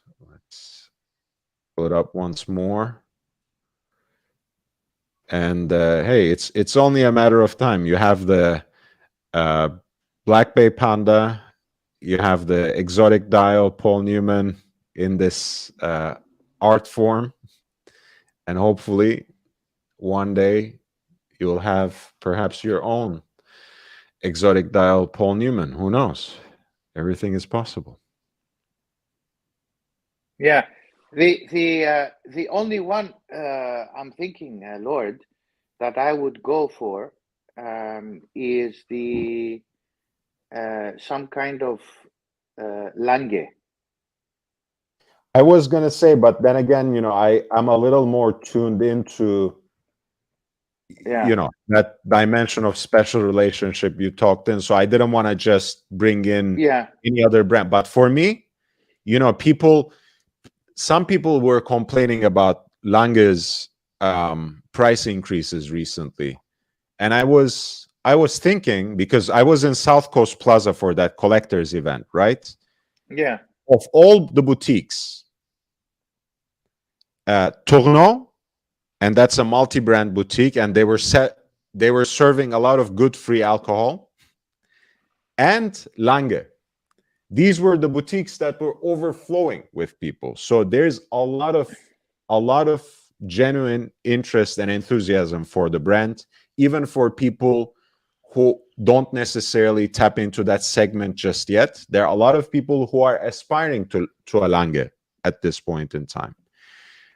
They finally have a little bit of that mainstream recognizability that they've always desired, and that they really should, shut up for, with especially the Datograph from 1999 onward. And when I look at their price list now, when I see a Lange one on a nice leather strap, in precious metal, at the same price as the Rolex Day Date, yeah, yeah. for me, it's a no-brainer. Of Yes, course, for sure, for sure. I respect everyone for making their choice, Yeah, for the day dates. But for me, I think that level of horology, execution, and finishing, with or without the matching bracelet, a Lange one in pink gold or white gold deserves to be at the same pricing as a day date 40 in full 18 karat gold. So I yeah. think it's reasonable. No, for sure. And if I had this kind of money and choice between Lange and Patek, I would go for Lange every day. any day, as they say. Lange to me is far above, but Patek has the branding. So it's kind of a Rolex versus Omega. You know, you will always go for the Rolex rather than the Omega. If it's one watch, you would go for the Rolex. Omega could have possibly far better qualities, but you go for the Rolex. And Patek and Lange is the same. Patek benefits greatly from its huge, huge branding effect. Lange, it's just an esoteric brand, which over time is getting a lot of recognition, but it will take time. And it is really, for me, the quintessential brand. They say about the Holy Trinity, you know, they talk about Audemars and Patek and Vacheron, but they keep out purposely Lange. Lange produces very few pieces, guys. I mean, it's an amazing brand. Less than 600 for sure, but Yes. more like 4,500 or something. Exactly. So Patek is now touching 70,000. Yes, you're going to pass it to the next generation, but so you will also your debts to the next generation once you buy a Patek. And all this, you know, nonsense branding that they put, you know, and they place it in funny magazines like The Economist and the Financial Times, you know. So they say, oh, you pass it to the next generation. Anyway, this is branding, which of course we will cover it. We will discuss all these aspects. I will discuss all these aspects. But you know, one thing that I do think about long term is it's actually the branding that will keep a company alive for the next 100 years. For sure. Absolutely. You know, like, and so if you think about all these watches that have in-house movements, you want to know that company actually has the ability to stay alive. Otherwise your heirloom turns to dog food, you know, eventually. I mean, that's long after your death. You don't really care, I guess, but you know, if you bought it for that purpose, it does matter. It does matter ultimately. So I think all of them, you know, Patek will exist, Lange will exist. You know, Patek has a unique branding. It's like Rolex. Rolex will, its branding is. Can I say something though? Of course. Look, I mean, when it comes to watch calibers, these are not some special kind of Rubik's cube.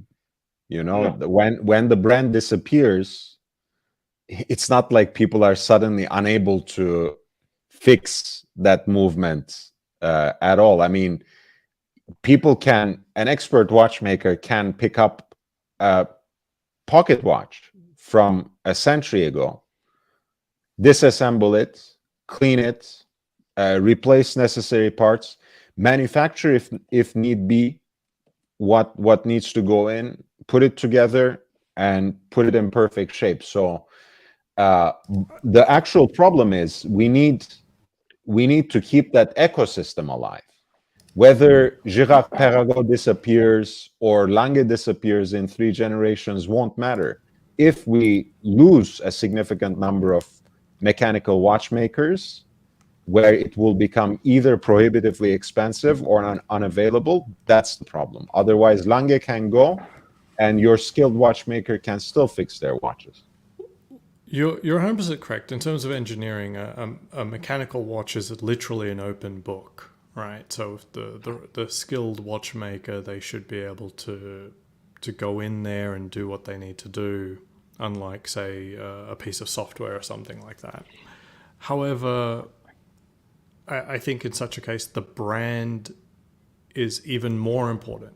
Like it's ultimately the only thing that matters, because if the brand like just dies and it's just completely forgotten of, the value of that heirloom piece will just go to zero basically. And at which point hiring a watchmaker with these skills is just not going to happen. No one's going to care enough to say, oh, it's time to put $3,500 into this 100% sentimental piece with no value. That's absolutely true. That's absolutely true. Monetary value can crash. I mean, look at the Universal that we were looking at is a great example of that, because before, people like Ben Clymer, Eric Wind, and John Reardon started gushing about this piece again, reminding people that Harry Stern Watch Agency was only selling this brand in addition to Patek Philippe.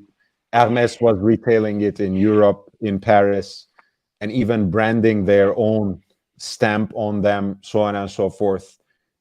It had completely disappeared, and the value of the watches was nearing zero. Little more than their scrap value, which was already mostly in stainless steel, anyways.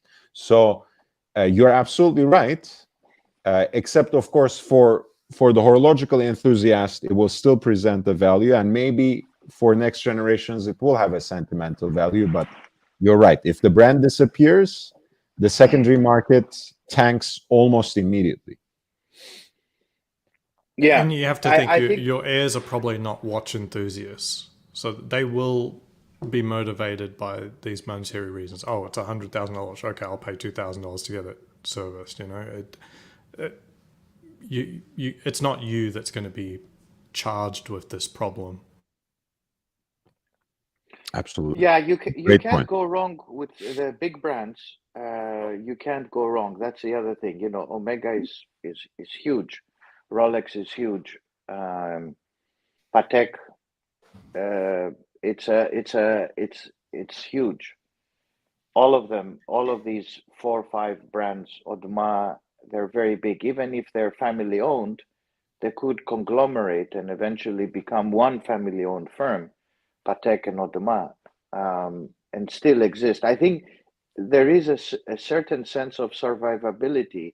It's like, Toyota, Nissan, they will be there. And one of the parallels I draw is that people are talking about Tesla. Now, the biggest challenge for Tesla and these newcomers into the production of vehicles is that the big manufacturers like VW, BMW, Mercedes, and the Japanese, as well as the Koreans, are beginning now to really move into the EV market. And people thought a couple of years ago, 3 years ago, that Tesla will dominate. Well, this is a technology business, so they have the capital and they have the R&D. Eventually, these big behemoths will move in and capture the market because they're able to invest so much money, right?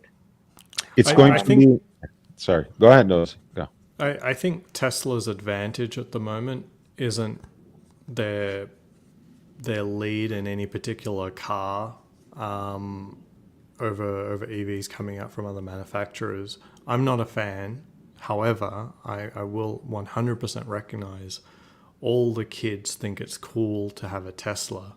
And it doesn't matter if your EV came from Porsche or GM or Cadillac. They got the new Lyric out. It's not a future car unless it's a Tesla.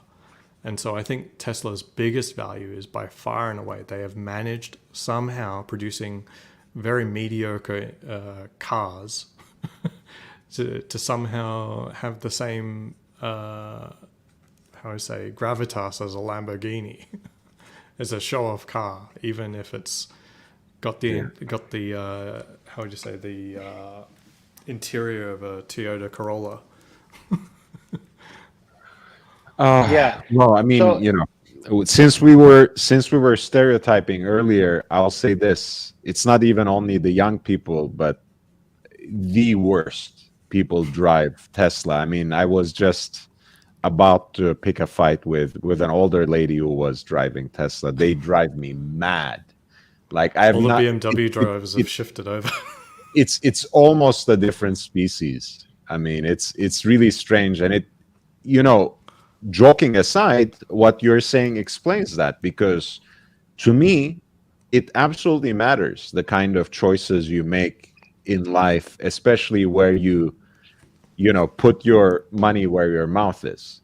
It expresses something about you. It's especially if it's a conscious or unconscious decision, whether you are indulging in herd behavior or buying into this received wisdom of oh, Elon Musk is some sort of prophetic genius, was leading us into the next space age.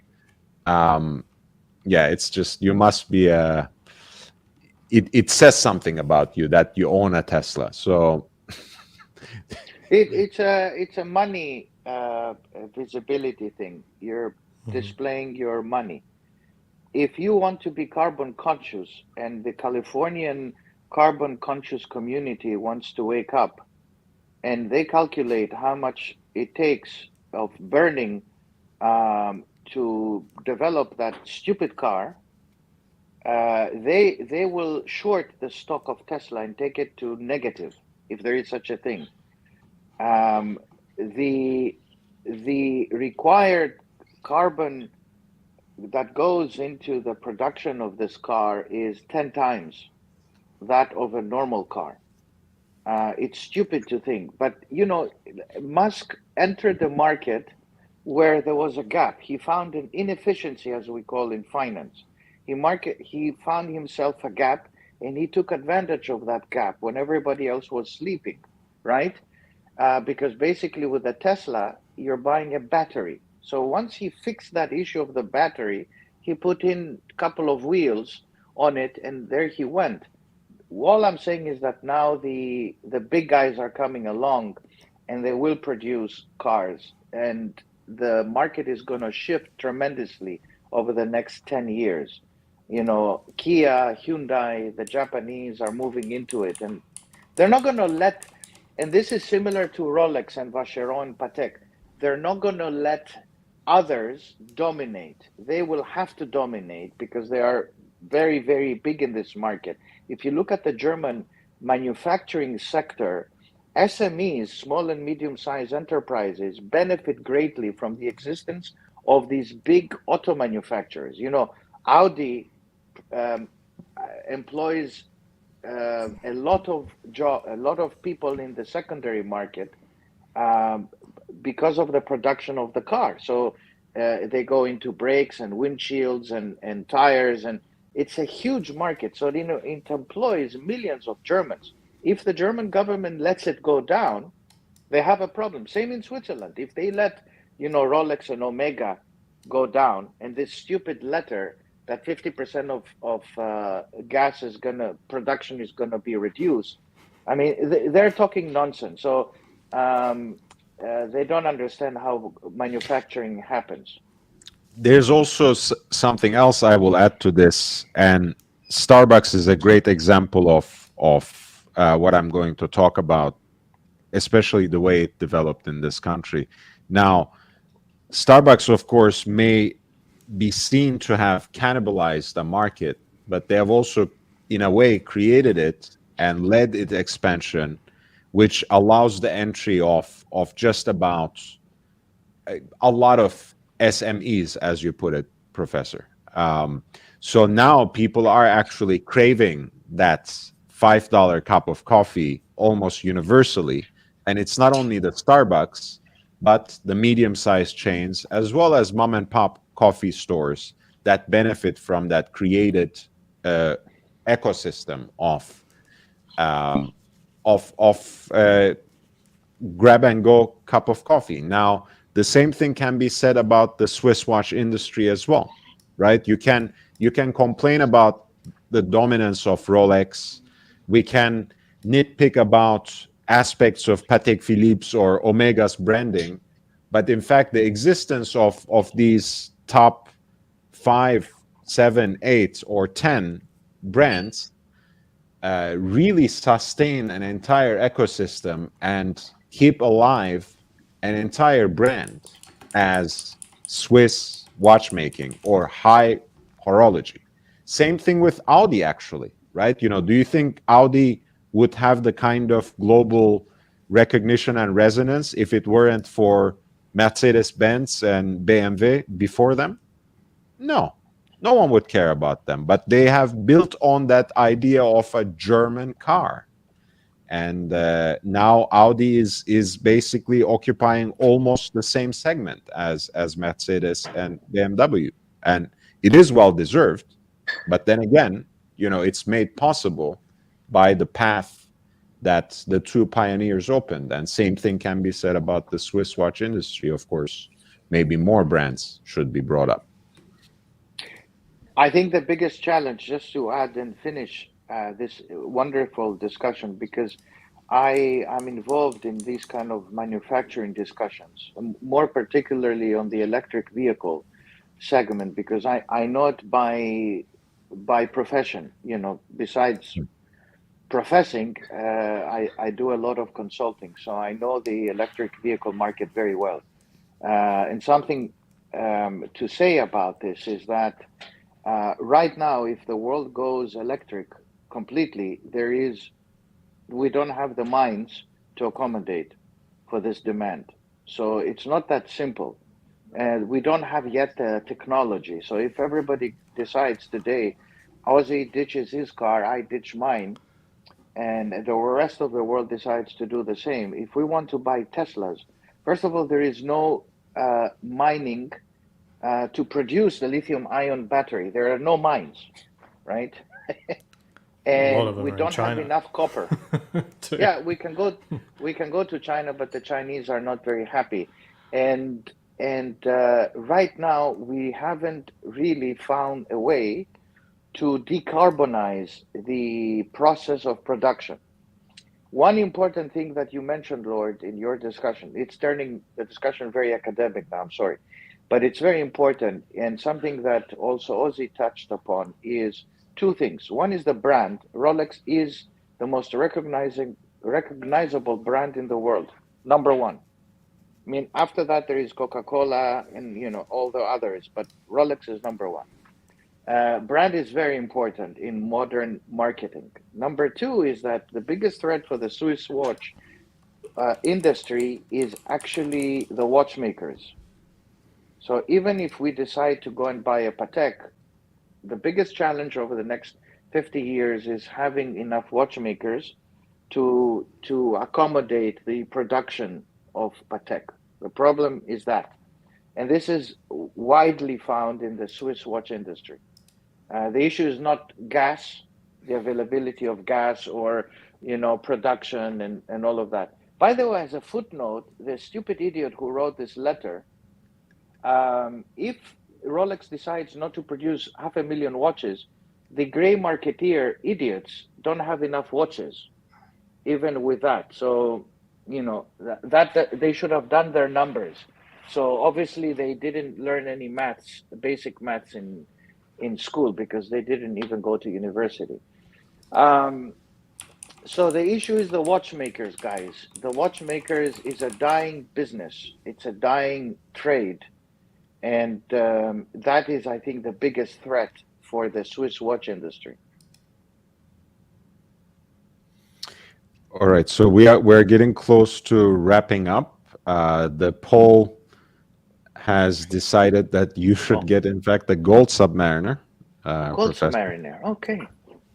I did not make a distinction between blue and black because I think it would have divided, what was already a very small audience anyways. But my vote is blue. Aussie's is black. Okay. I think you should just go and get a Lange 1. Even better. Lange 1 with moon face from the secondary market. Let's get you that. Platinum, in platinum. In platinum, how much does that go for? With the moon face? Yeah, moon face. I've seen, anywhere from 30 to 40,000, depending on what generation and box and papers and so on and so on, whether it has moon phase or not. But the platinum Lange 1 is but we are, I guess, Jay Gray, we can talk in the background, but I'm gonna end the live stream because I'm very tired and I don't like being in public eye when I'm so tired. So we'll say goodbye for tonight. I'll be back at the same time tomorrow. Until then, I bid you adieu, and thank you, our panelists. Thank you for everyone who has contributed to the discussion, who has super chatted. Jake Brooks, Bruce G, Bezos, Nick Butter, Shamba Basher especially. Thank you so much, and take care, guys.